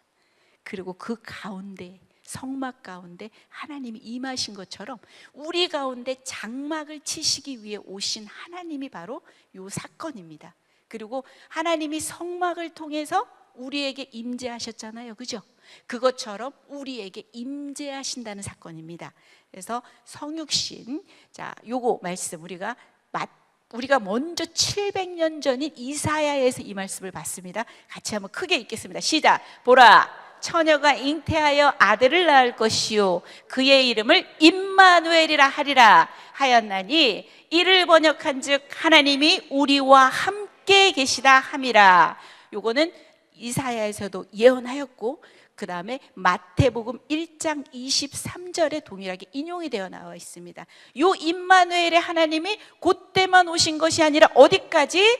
볼지어다 세상 끝날까지 너희와 항상 함께 있으리라 하시니라. 너희에게 들어온 그 순간부터 세상 끝날까지 너희와 함께 하시겠다고 임마누엘에 대한 그 약속을 합니다. 그래서 마태복음의 1장 23절에 임마누엘, 마태복음 28장 20절에 임마누엘, 어떻게 보면 수미 상관법이라고도 하는데 처음과 끝을 전부 다 너희와 함께 하겠다고 우리가 구약에서도 배워서 알다시피 자, 이렇게 나옵니다. 성막은 하나님과 함께하는 길 맞았죠? 그죠? 이제 그 길이 어떻게 됐다? 완성이 된 겁니다. 그리스도 안에서 죽었던 하나님과의 관계를 어떻게 시킨다? 회복시킨다는 의미가 바로 성육신입니다. 여러분들이 한번 묵상 한번 해보십시오. 이 말씀에 대한 묵상은 정말 저도 잘 모르겠습니다. 하지만 우리가 계속 뭔가를 배우는 거에도 정말 중요하지만, 배워가면서도 더 알 수도 있겠지만 정말 이렇게 정직하게 우리가 서보는 것도 되게 좋을 것 같아요. 그 다음에 21절에 약속하십니다. 같이 읽겠습니다. 시작. 아들을 낳으리니 이름을 예수라 하라. 이는 그가 자기 백성을 그들의 죄에서 구원할 자이심이니라 하니라. 예수의 뜻이 뭡니까? 자, 그대로 읽어주십시오. 예수의 뜻이 뭡니까? 그래요. 자기 백성입니다. 아무나 아닙니다. 자기 백성을 어디에서 구원할 자다? 그들의 죄에서 구원할 자다. 그러면 1번 보십시오. 죄인을 구하기 위해 썼습니다. 그러면 우리가 죄인이 아니라면, 우리가 죄인이 아니라고 고백한다면 예수님 우리한테 필요합니까? 아니요. 기본 전제는 우리가 죄인인 겁니다. 그래서 우리는 예수님 필요한 겁니다. 그죠? 그렇기 때문에 인간의 죄를 대신하여 죽기 위해서 참 인간이 되십니다. 그래서 로마서에서도 우리가 죄의 문제를 넘어가지 못하면 알 수가 없습니다. 내가 죄인이기 때문에 예수님이 필요한 겁니다. 예수님이 나에게 능력과 기적을 베풀려고 오신 분이라면 우리는 거래받게 될 수가 없습니다. 죄인이다. 내가 죄인이기 때문에 나의 구원은 오로지 예수님밖에 없다. 구약에 그렇게 많은 제사를 드렸어도, 구약에 그렇게 많은 예배를 드렸어도 형식적으로 밖에 될 수 없었고, 죄 앞에서 무너질 수밖에 없고, 죄의 문제를 해결할 수밖에 없었는데, 그러니까 하다고 예수님께서 인간의 몸을 입고 이 구원하기 위해서 오신 겁니다. 자, 그리고 2번, 하나님의 사랑을 나타내는 겁니다. 그죠? 사랑이 구체적인 형태로 나타납니다. 본인을 주십니다. 맞죠? 자신의 모든 것을 주십니다. 요한복음 아까 3장 16절 다시 한번 해볼까요? 시작. 하나님이 세상을 이처럼 사랑하사 독생자를 주셨으니 이는 그를 믿는 자마다 멸망하지 않고 영생을 얻게 하려 하심이니라. 이게 바로 하나님의 사랑입니다. 세 번째, 하나님의 뜻을 이루기 위함입니다. 자, 율법을 폐하러 오신 게 아닙니다. 그죠? 어떻게 한다? 율법을 완전하게 하러, 완성하러 오신 분입니다. 그 하나님의 그 사역을 완성하러 오신 분입니다. 그 다음에 네 번째는 뭘까요? 그분이 인간의 삶을 살아봤기 때문에 여러분 피곤한 거 아십니다.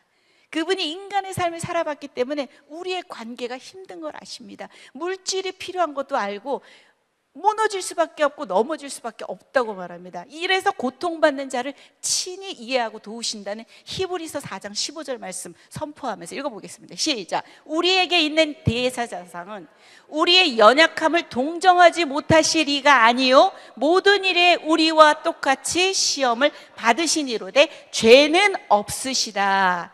자, 이렇게 됩니다. 이제는 세례로 넘어가겠습니다. 자, 세례를 통하여서 공생애가 시작이 될 겁니다. 예수님은 죄가 없으신데 왜 세례를 받았을까요? 그것도 한번 고민해 보세요. 그리고 한번 계속 고민 한번 해보세요. 내가 당신에게서, 세례요한이 하는 말입니다. 세례를 받아야 할 터인데 당신이 왜 내게로 오십니까? 내가 감히 어찌 하나님의 아들이신 당신에게 세례를, 죄 없으신 분에게 세례를 주겠습니까? 그랬더니 노란 글씨 한번 읽어보시죠. 시작. 모든 의를 이루는 것이 합당하니라 하시면서 요한이 그 세례를 허락을 합니다. 모든 의를 이루는 것이 합당하니라. 이것도 어려워서 제가 엄청나게 찾아봤습니다. 이거는 여러분에게 숙제입니다. 여러분도 찾아보십시오. 이게 도대체 무슨 말일까? 자꾸 고민해 봐야 돼요. 이게 도대체 뭐지? 모든 의는 뭐야? 고민하고 찾아보는 겁니다. 여러분 거 되려면 여러분이 찾아봐야죠. 그죠? 자, 2번입니다. 예수님의 세례가 끝나자 장엄한 대관식이 이루어집니다. 자, 왕을 선포하는 거죠. 하늘이 열렸다고 합니다. 자, 우리가 에덴에서 쫓겨남으로 인해서 하늘과 땅의 경계가 생깁니다. 처음에 에덴이라는 곳은 하늘과 땅의 경계가 없었습니다. 땅의 경계가 생겼습니다. 우리가 깊은 절망의 수렁 가운데 주님께 닿을 수 없던 우리, 이거 마지막 시간 되면 한번 해보고 싶어요. 이 찬양은 저는 너무 좋아하면서 진짜 그리스도의 모든 삶에 대한 이야기를 다 하시는 것 같아요. 하늘이 열렸다는 겁니다. 이제 우리가 하늘로 올라갈 수 있는 길을 여셨다고 우리 책에서는 그렇게 기록이 됩니다. 자, 세 번째, 하나님 나라의 사역이 이제 시작될 겁니다. 자, 세 분의 삼위 하나님이 창조 이래 처음으로 있는 가장 장엄한 순간입니다. 성령 하나님이 비둘기처럼 성자 예수님에게 임하고, 성부 하나님은 내 사랑하는 아들이라 라고 선포하시고, 삼위 하나님이 모두 나타나신 창조 이래의 가장 장엄한 순간입니다. 그리고 하나님 나라가 임하는 순간입니다. 그리고 왕으로 즉위하는 대관식, 하나님 나라의 왕이 누굽니까? 예수님이십니다. 하지만 예수님이 받게 될 진짜 세례는 무슨 세례라고 나온다고요? 십자가 세례라고 우리 책에 있는 기록을 전부 다 옮겨놓은 겁니다. 자, 그 다음에 예수님이 시험을 받으십니다.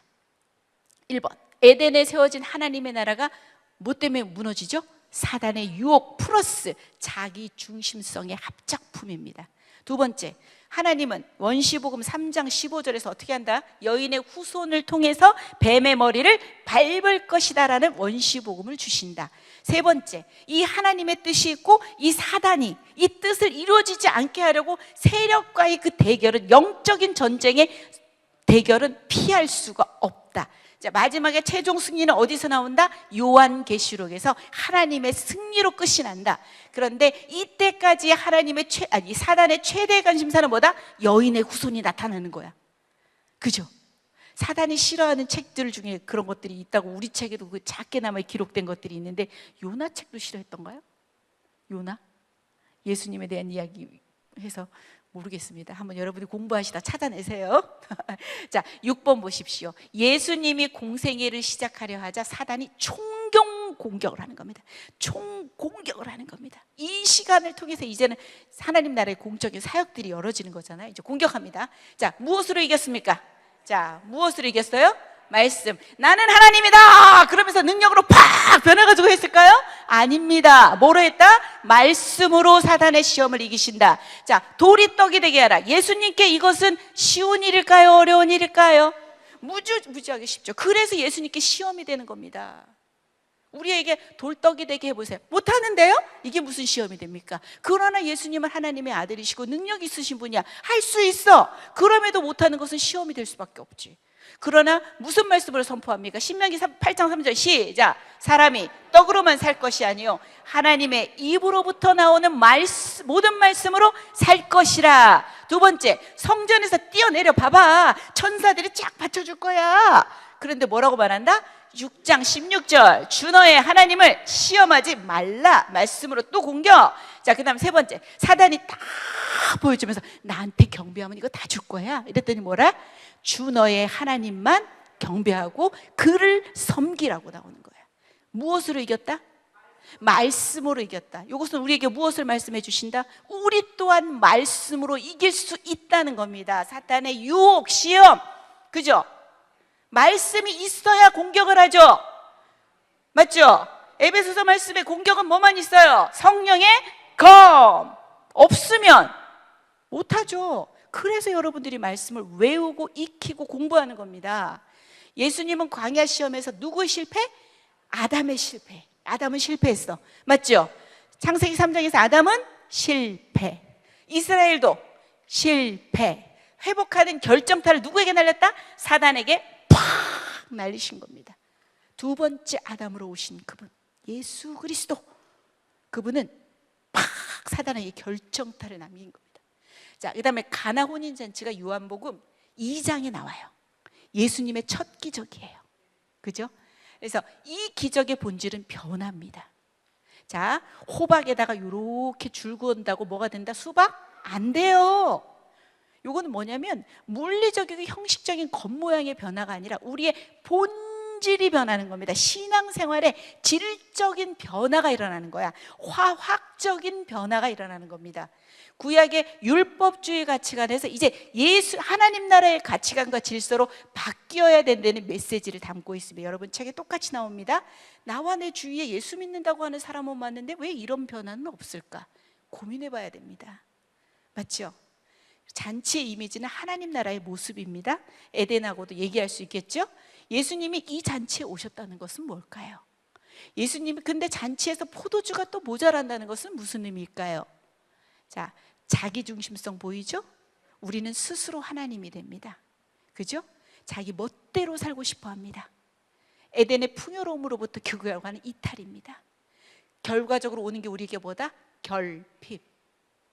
모자람의 삶을 살아갈 수밖에 없는 우리 처지들의 인생들에게 예수님이 오셨다는 것은 이 모든 모자람의 문제를 누가 해결한다? 예수님. 바로 신이로 돌아가야 된다. 노란색 글씨 있죠? 그곳에 하나님의 나라가 이루어지고요. 기적은 그 이야기 속에 기적이 나타나잖아요. 떠다 줬더니 그것이 물이 변하여 포도주가 되잖아요. 이 기적은 우리 책에서는 이 하나님의 능력과 인간의 순종이 들어가야 된다는 것이 표현이 나와요. 그래서 어느 표현, 이 표현도 제가 좋아하는데 어떤 그 대학원 시험인가 뭐 하여튼 유명한 학교의 대학원 시험인가에서 무슨 문제가 나왔대요. 물이 변하여 포도주가 된 것을 한번 설명해 봐라 그랬더니 그 사람이 한 줄로 딱 쓰고 나갔답니다. 뭐라고 했지? 물이 주인을 만나니 얼굴이 붉어지더라. 결핍된 그 인생 가운데 주인을 만나면 그냥 오케이입니다. 맞죠? 우리의 모자람의 삶 가운데 주인이 오시면 우린 끝입니다. 맞죠?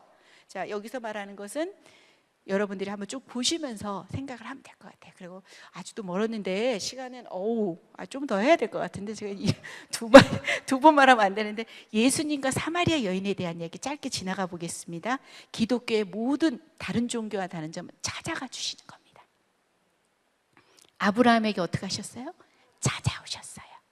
38년 된 병자에게 어떻게 하셨어요? 찾아오셨어요. 먼저. 두 번째, 모든 장벽을 깨트리고 예수님 먼저 찾아오시는 겁니다. 성육신을 통해 나타난 하나님의 마음인 겁니다. 그죠? 사마리아도 원래 아까 지도에서 보신 것처럼 유대에서 사마리아를 통과해서 갈릴리까지 가면 급하게 그냥 하루면 올라가는데요. 이게 안 되는 거예요. 예전에 여러분들 구약을 배우셨으니까 알 겁니다. 사마리아인과 상종을 안 합니다. 722년에 북이스라엘이 멸망하면서 아수르의 정책으로 해서 완전히 혼혈이 돼버립니다. 그죠? 그래서 피한단 말이에요. 오히려 이렇게 요단강으로 해서 돌아가면 엄청나게 뭐 도둑들도 있고 강도떼도 있고 막 그런다고 합니다. 근데 예수님은 통과하게야 하겠는지라 하면서 그 길을 가시고, 두 번째, 갈망을 일으키십니다. 우리는 요 갈망을 성경 읽기를 통해서 주님이 나를 도울 수 있고 나의 문제를 해결할 분이시구나, 이런 것을 찾을 수 있습니다. 그래서 내가 주는 물을 마시는 자는 어떻대요? 영원히 목마르지 아니한다. 내가 주는 물은 그 속에서 영생하도록 솟아나는 샘물이 된다. 여자가 이르되 주여 그런 물을 내게 주사 목마르지도 않고 또 여기 물기로 오지도 않게 하옵소서 라면서 나오고, 3번에 딱 보면 회개의 가정이 나옵니다. 내 핵심의 문제를 내려놓습니다. 그 문제를 내려놓기를 하나님 원하시는 거예요. 예수님이 야, 네 남편 불러와봐. 그랬더니 이 여자 뭐라 그래요? 남편 없습니다. 그 다음에 예배의 가정으로 나아가는 그 단계거든요. 그래서 사마리아 여인처럼 우리는 거래를 통해서 예배를 하는 게 아니에요. 예배는, 그죠? 사마리아 여인처럼 문제를 해결해 주신 하나님께 감격과 감사를 올려드리는 것이다. 그리고 여기서 끝나지 않습니다. 예배 다음에 어디로 가야 된다? 세상으로 갑니다. 그죠? 물동이를 버려두고 마을로 향해 가서 간증했겠죠. 사마리아에 아마 큰 부흥이 있었습니다. 기독교는 안식의 종교이지만 안주한을 추구하는 종교는 아닙니다. 신앙생활은 교회가 중심이 되어야 맞습니다. 우리는 왜 모입니까? 예배하기 위해서 모입니다. 우리는 그 다음에 모이는 이유는 또 뭡니까? 흩어지기 위해서 모이는 겁니다. 그거 기억하셔야 됩니다. 그래서 예배 드리기 위해서 모이고, 나가서는 하나님 나라 건설을 위해서 세상으로 나가야 하는 게 우리가 맞습니다. 그것을 우리가 예배가 좋습니다 하면서 여기서만 있으면 안 되는 거죠. 자, 빨리 가야 됩니다. 자, 예수님 나라, 하나님 나라의 선포입니다. 첫 메시지입니다. 하나님 나라의 복음은 이르시되 때가 찼고 하나님 나라가 가까이 왔으니 회개하고 복음을 믿으라. 마가복음 1장 15절 말씀입니다. 때가 찼다는 얘기는 뭐냐? 카이로스의 시간이다. 드디어 하나님의 시간이 왔다. 두 번째, 하나님 나라는 모든 그 절대 주권으로, 하나님의 절대 주권으로 통치가 이루어지는 영역이고, 자, 그 다음에 가까이 왔다는 얘기는 우리가 이미와 난예스를 알고 있어야 되는 거예요. 그죠? 이미 왔습니다. 이미 와서 하나님 나라는 진행이 됩니다. 그러나 아직 아니라는 얘기입니다. 난예스는 완성이 보류가 되어 있는 겁니다. 요 완성은 어디에서 될까요? 마지막에 완성이 되겠죠. 그죠? 그래서 회개가 들어갑니다. 자, 돈으로도 못 가요. 하나님 나라. 얼굴 예뻐도 못 가요. 하나님 나라. 뭐 해야 가는 나라? 거듭나면 가는 나라. 하나님 나라의 백성이 되는 자격은 회개부터 시작입니다. 혈통이나 출신 배경이 아니라 옛사람을 어린 양 그리스도의 피로 깨끗하게 씻어서 회개한 자가 들어가는 곳이 바로 하나님 나라입니다. 다섯 번째는 복음을 믿으라. 복음이죠. 예수님이 이 땅에 오신 성육신, 그걸 다 믿는 겁니다. 우리가 믿고 우리가 그렇게 복음으로 아는 거죠. 성육신, 십자가의 고난, 그 다음에 부활, 승천하시고 다시 오시겠다는 그 재림, 그것들을 우리가 믿는 거예요. 그죠? 그래서 하나님 나라는 예수님의 초림으로 선포되고 성취되었지만 예수님의 재림으로 완성이 된다. D-Day는 디시전 데이입니다. 결정이 난 거야. 이제는 하나님이 승리하신 거야. 그러나 아직 V데이는 빅토리 데이, 승리의 데이는 뭐냐? 최후의 승리를 확정하는 날입니다. 전쟁이 디시전으로 끝나는 게 아니잖아요. 처리해야 될 것들이 많잖아요. 나중에 빅토리 데이로 우리가 완성이 될 겁니다. 그래서 자, 3대 사역은 뭐가 있었다? 가르치시고, 그 다음에 전파하시고, 그 다음에 병자를 고치신다. 요 기본적인 그 마음, 요 세 가지 사역의 기본되는 그 마음에는 무엇이 있었다? 36절, 불쌍히 여기시는 마음이 있었다는 거예요. 목자 없는 양같이 얘네들이 고생하며 기진한다는 거예요. 주여 우리에게도 이 마음을 주십시오. 자, 8절 넘어가면 이제 나는 이다입니다. 우리가 크게 선포합니다. 예수님은 1번 뭐다? 생명의 떡이다. 자, 2번 예수님은 뭐다? 세상의 빛이다. 3번 예수님은 뭐다? 양의 문이다. 그 문을, 예수님만을 통하여 구원받을 수 있다. 4번 예수님은 선한 목자다. 나는 내 몸 모든 것까지도 주는 선한 목자다. 5번, 나는 부활이요 생명이다. 6번, 나는 길이요 진리요 생명이다. 나를 통해서만 하나님께 갈 수 있다. 내가 곧 진리다. 내가 생명이다. 7번, 뭐다? 나는 참 포도나무다. 이렇게 7개의 선언에 대해서 나옵니다. 그 다음에 산상수훈은 우리가 많이 봤을 거예요. 그죠? 요거는 구약에 여러분 생각해 보세요. 자, 이스라엘 백성이 출애굽기에서 신에서 언약을 맺죠. 그 다음에 무엇을 주신다? 그치? 십계명이잖아. 그죠? 그거와 의미가 비슷한 겁니다. 이제 하나님 나라의 새 백성이 된 사람들에게 하나님 나라의 새 가치관을 알려주는 게 바로 산상수훈입니다. 그래서 4번에 보면은 너희들은 뭐뭐라고 들었으나 나는 하나님이니까 내가 너희에게 지금 말하는 데 있잖아. 너희들 살인하지 말라를 어떻게 살인을 해야만 살인이야? 뭐라고 더 합니까? 살인은 뭐도 살인이래요. 그 형제를 미워하는 것도 살인이다. 형식만이 아니라 너희들 마음의 의까지도 보는 거야. 자, 간음? 행동하는 게 간음이냐? 뭐도 간음이라고 하는 거야? 그 마음에 음욕을 품어도 그것도 간음이다. 새 가치관에 대한 이야기가 나오고 팔복에 대한 이야기는 노래로 한번 해보면 되겠네요. 시작.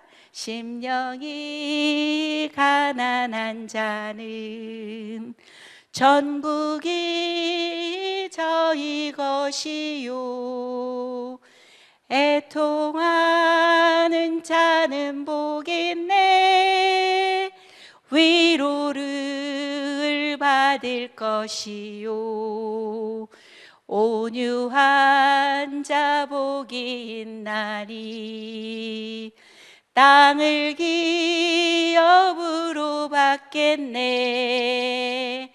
의에 줄이고 목마른 자는 저 입에 부를 것이요 긍휼히 여기는 자는 긍휼히 여김 받겠네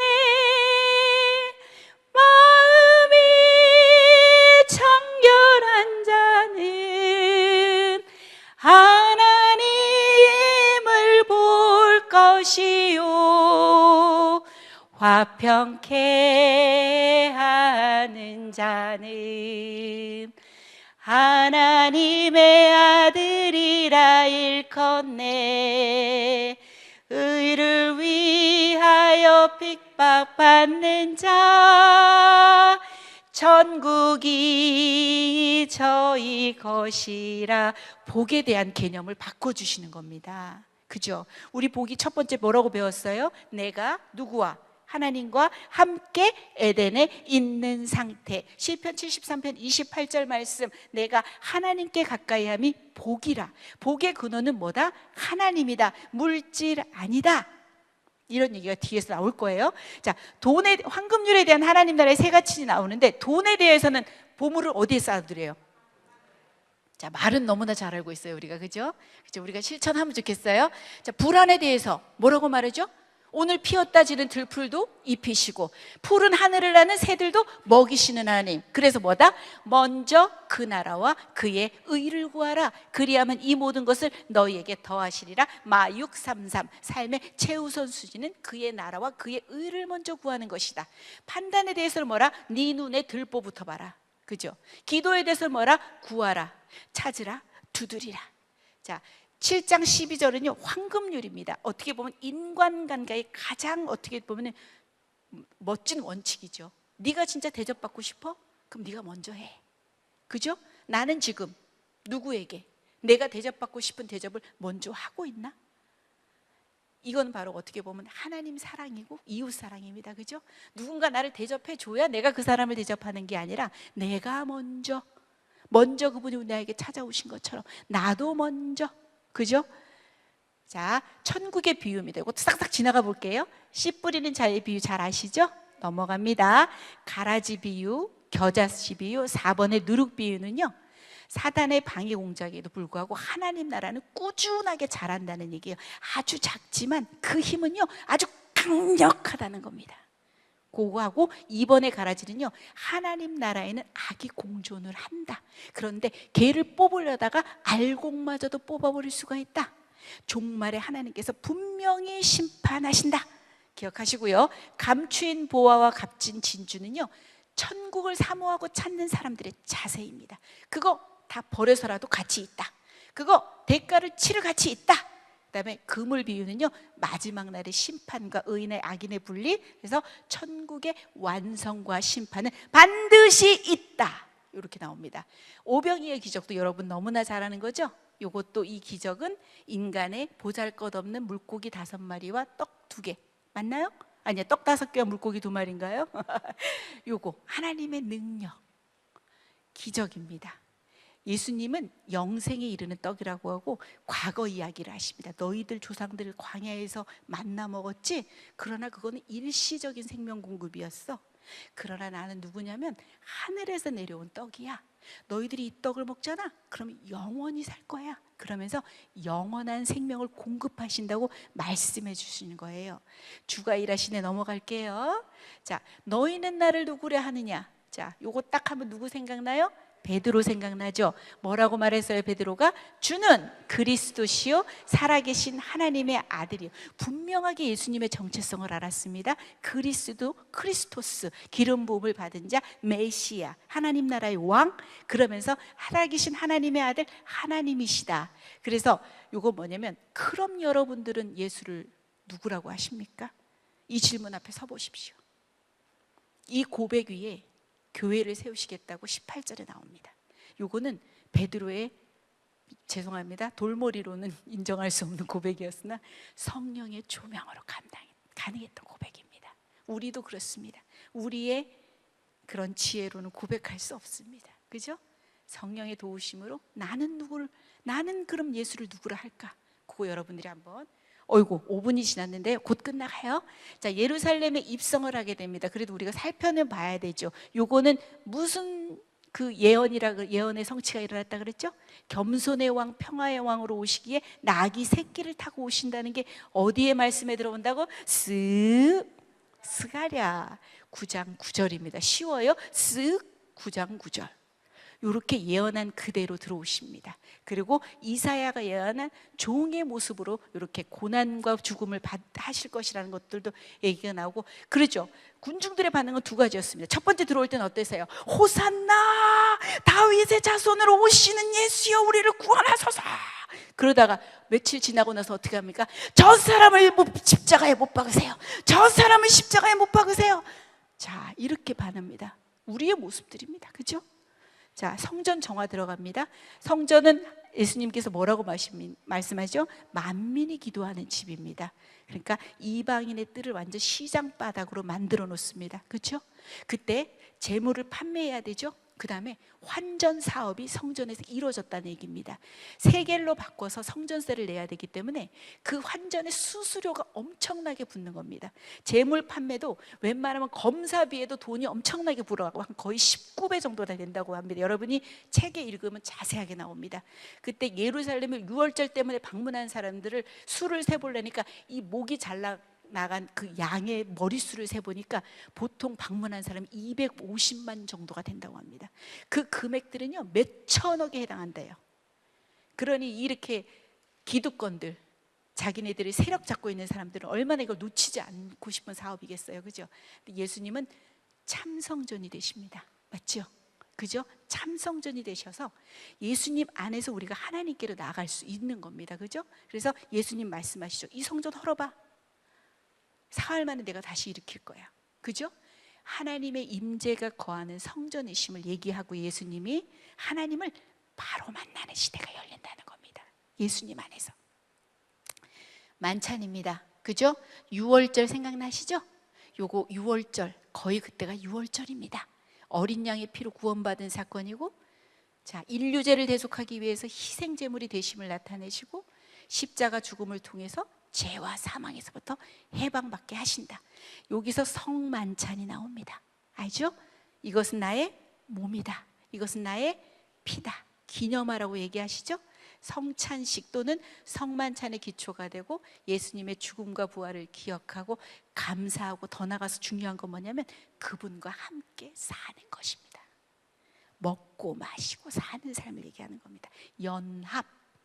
그 다음에 십자가 사건 드디어 나오네요. 목요일 자정에 대제사장 안나사의 성전 경비병에게 가룟 유다의 배반하는 키스로 예수님의 신분이 확인되고 그들에게 체포가 됩니다.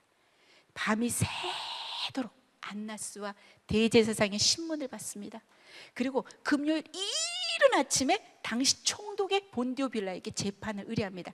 그 사형에 대한 그 권한이 없기 때문에 어떻게 해서라도 사형에 대한 것을 받아내려고 아주 편의대로 자기들이 그 절차법을 전부 다 무시하고 진행을 합니다. 군중들을 선동을 해서 빌라도를 압박을 해서 드디어 사형을 얻어내고, 그래서 이때가 바로 이른 아침, 금요일 이른 아침입니다. 가상칠언 생각나시죠? 그죠? 아버지여 저들을 사하여 주십시오. 그들조차도 용서.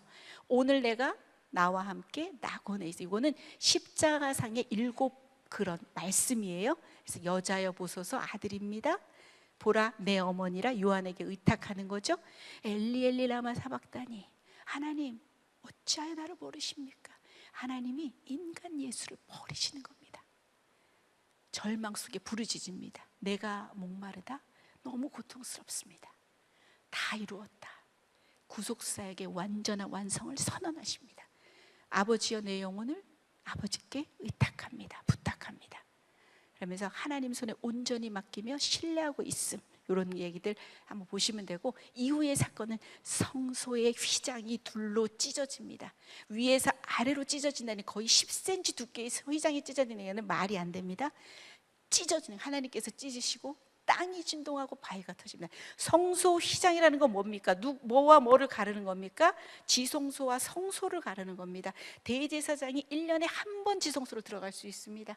그러나 이 성소, 본인의 육체된 예수님의 몸을 찢으시면서 보혈을 지나 하나님 품으로, 보혈을 지나 아버지 품으로, 보혈을 지나 하나님 품으로 한 걸음씩 나가네. 존귀한 주 보혈이 내 영을 새롭게 하시네. 이런 것을 생각하면 진짜 너무나 여러분들이 구약을 배운 게 왜 배웠습니까? 그 의미를 한번 여러분들이 더 깊어질 수 있는 겁니다. 무덤들이 열립니다. 백부장이 심히 두려워하고, 그 백부장은 황제에게밖에 할 수 없는 말입니다. 이는 진실로 하나님의 아들이었다. 이건 아주 위험한 고백입니다. 그러나 백부장은요, 진실로 하나님의 아들이었구나. 자, 그러면서 쭉 이어집니다. 장사 지내고 무덤을 굳게 합니다. 십자가의 의미는 첫 번째 무슨 능력이 있다? 죄를 용서한다. 두 번째는 어떤 능력이다? 사랑의 능력이다. 책에 있습니다. 세 번째는 누구를 만나는 장소다? 하나님을 만나는 장소다. 그래서 여러분들에게는 이것도 있지만 자기 부인의 삶에 대한 이야기가 또 따라와야 됩니다. 나를 부인하고 내 십자가를 지고 가는 겁니다. 그죠? 복음에는 마지막에 뭐라고 나와요? 고난이 따른다고 나와요. 오직 하나님의 능력을 따라 복음과 함께 고난을 받으라고 사도 바울은 이렇게 말합니다. 하나님이 허락하신 삶의 짐을 감당합니다. 여러분의 집에서. 비록 내가 빨래를 하기, 저도 가끔씩 빨래를 하면서 세탁기에 넣으면서 막 욕을 할 때도 있습니다. 삶의 짐을 감당하는 겁니다. 맡겨진 역할과 사명과 상황을 피하지 않고 책임을 지는 겁니다. 예수님의 길을 따라가는 건 제자도의 삶입니다. 시몬이라는 사람, 구레네 시몬이라는 사람도 억지로 십자가를 졌습니다. 그러나 그것이 그에게 은혜가 되고 복이 됩니다. 나중에 로마서 16장 13절에 가잖아요. 그러면 루포라는 이름이 언급이 됩니다. 그 억지로 지었던 그 십자가, 하나님의 섭리 가운데 있었겠죠. 본인은 원하지 않았으나 가족 전체의 구원과 헌신으로 이어졌을 가능성이 있었다. 다 끝났습니다. 이제 일요일 아침에 지진. 자, 창조일에 엄청난 사건이 일어나고 예수님이 살아나십니다. 40일을 지상에서 계시다가 하늘로 올라가시는 엄청난 사건이 벌어집니다. 구속사역을 완성하셨습니다. 그죠? 이번 사망 권세를 이기셨습니다. 그죠? 왜냐하면 우리가 죄를 지었어요. 생각해 보세요. 근데 이 죄를 3년 동안 우리가 감옥에서 형을 받아야 돼요. 이제 3년을 잘 받았어요. 근데 내가 감옥을 싹 보니까 밥도 따뜻한 밥을 3끼를 다 주고 나가면은 뭘 돈을 벌어가지고 뭐 살아야 될 그 힘든 걸 생각하면 이 감옥이 너무 좋아. 나 안 나가고 싶어. 근데 안 나갈 수 있어요? 찹니다. 나가라고. 뭘 하면서 나갈까요? 너 이제 죄값 다 치렀지? 나가! 너 이제 죄 없어. 이게 바로 부활 사건입니다. 예수님이 죽음으로 끝나면 예수님은 예수님의 죄의 의로 죽으신 겁니다. 맞죠? 죄 없다. 그 고백이 우리에게 동일하게 됩니다. 생명과 성령의 법이 죄와 사망의 법에서 너희를 구원하였다. 사망 권세 이겼다. 죄의 삭은 사망이지. 그런데 그 사망을 이겼다. 더 이상 죄 없다. 심판 안 받는다. 지금부터 영생은 시작입니다. 구원이 지금이 끝이라고 보시면 안 되고요. 지금부터 하나님과 동행의 시작입니다. 영생의 시작입니다. 구원은 시작입니다. 자, 새 생명이 시작됐습니다. 대명령입니다. 다 끝났습니다. 자, 예수님의 마지막 명령입니다. 복음 전파와 제자 잡는 사명에 대해서 얘기합니다. 자, 이런 얘기가 있어요. 자, 예수님이 지상 사역을 다 마치고 이제 부활하시고 승천하셨어요. 자, 수태고지를 했던 그 가브리엘 천사가 예수님을 맞아 주십니다. 아이고, 예수님 수고 많으셨습니다. 어떻게 지상 사역은 잘 돼갑니까? 잘 하시고 오셨습니까? 그랬더니 막 예수님은 막 이렇게 막 얘기해 주는 거야. 아, 있잖아, 막 3년 동안 제자들도 뽑아가지고 걔네들도 교육시키고 막 그렇게 해가지고 얘기를 막 하니까 이 사람이 너무 기가 찬 거야, 가브리엘이. 그러니까 들어보니까 뽑은 사람들이 누구야? 어부, 그 다음에 또 누구야? 뭐 세리, 뭐 이러니까 보니까 어떻게 보면 신분도 낮고 진짜 뭐 보잘것없는 이런 사람들인 거야. 그러니까 너무 이게 기가 찬 거지. 이거 예수님, 그 만약에 그 실패하면은 그 주님 그 복음 전파하고 제자 삼는 사명은 어떻게 됩니까? 대책은 있습니까? 그러니까 예수님이 대책은 없네. 그러나 우리에게 말씀하십니다. 우리가 11명의 대안 공동체라고. 그래서 바로 예수님의 대책입니다. 그 별 볼 일 없고 별 볼 일 없는 사람들이 사도행전에 가게 되면 오직 너희는 성령을 받아서 예수님의 증인이 되는 겁니다. 예수님의 양을 먹이고 그들을 제자 삼는 일을 감당하기 위해서 여러분들은 이 밤에도 이 힘든 시간들을 겪고 있는 겁니다. 주 예수 나의 산소망으로 높긴 하지만 요거를 마침으로 저희가 끝낼 거예요. 미안해요. 시간이 15분이 초과가 됐어요. 그렇지만 한번 찬양은 하고 갔으면 좋겠어요. 우리가 이 찬양 저는 너무 좋아요. 자, 한번 해볼까요? 시작. 깊은 절망에 수렁 가운데 주님께 닿을 수 없던 우리 어두운 밤중에 하늘을 향해 주의 이름 나 부를 때 어둠을 뚫고 오신 주 사랑 나의 절망 거두셨네. 주님의 공로 다 이루셨네. 주 예수 나의 산소망. 2절 그 누가 주의 자비를 다하라 한없는 은혜 증량할까. 영광을 떠나 이 땅에 오신 죄가 되신 구주 예수. 주의 십자가 주의 십자가 내게 말하네. 영원히 난 용납됐네. 아름다우신 신화 나는 주의 것 그리스도 나의 산소망. 3절을 이어갈게요. 언약된 아침 장사된 몸에 부활이 시작됩니다. 호흡 시작됐네. 유다의 사자, 유다의 사자. 위험찬 선포. 무엇이? 사망이 무너졌도다. 이제 사망은 무덤이 더는 우리를 주자 할 수 없네. 유다의 사자 위험찬 표효. 사망이 무너졌도다. 할렐루야 할렐루야. 주를 찬양하여라. 할렐루야. 자유케 하셨도다. 죄의 저주 끊으신 주께 구원했도다. 주 예수 나의 산소망. 아멘. 자, 숙제빈 예고 나왔습니다. 이제 끝입니다. 미안하지만 제가 20분을 더 했어요.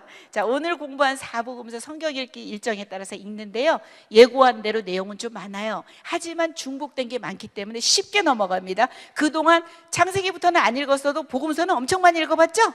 금방 넘어갈 겁니다. 두 번째는 다음 시간에 교회시대 1을 배웁니다. 교회시대를 3까지 갈 거고, 그 다음에 마지막 시간에 플러스 요한계시록을 해가지고 다 끝낼 겁니다. 그래서 다음 시간에 이제 사도행전에서 중요한 건 뭐냐면 그때 서신서를 끼워 읽는 겁니다. 선교 여행을 떠나면서 그 사이사이에 시간대별로 서신서를 끼워서 읽어 나갈 겁니다. 그래서 복음을 여러분들이 이제는 머리로만 아는 것이 아니라 가슴으로 여기고 삶으로 살아내는 우리가 되기를 소원하고, 그 다음에 그리스도를 누구라 하느냐는 그 질문 앞에 정직하게 서보고, 도대체 복음이 나에게는 뭔가를 한번 생각을 해보고, 나에게 정말 예수님은 누구신가? 나는 진짜 예수님이 필요한가? 생각해 볼 수 있는 저와 여러분이 되었으면 좋겠습니다. 오늘 수업 마치겠습니다.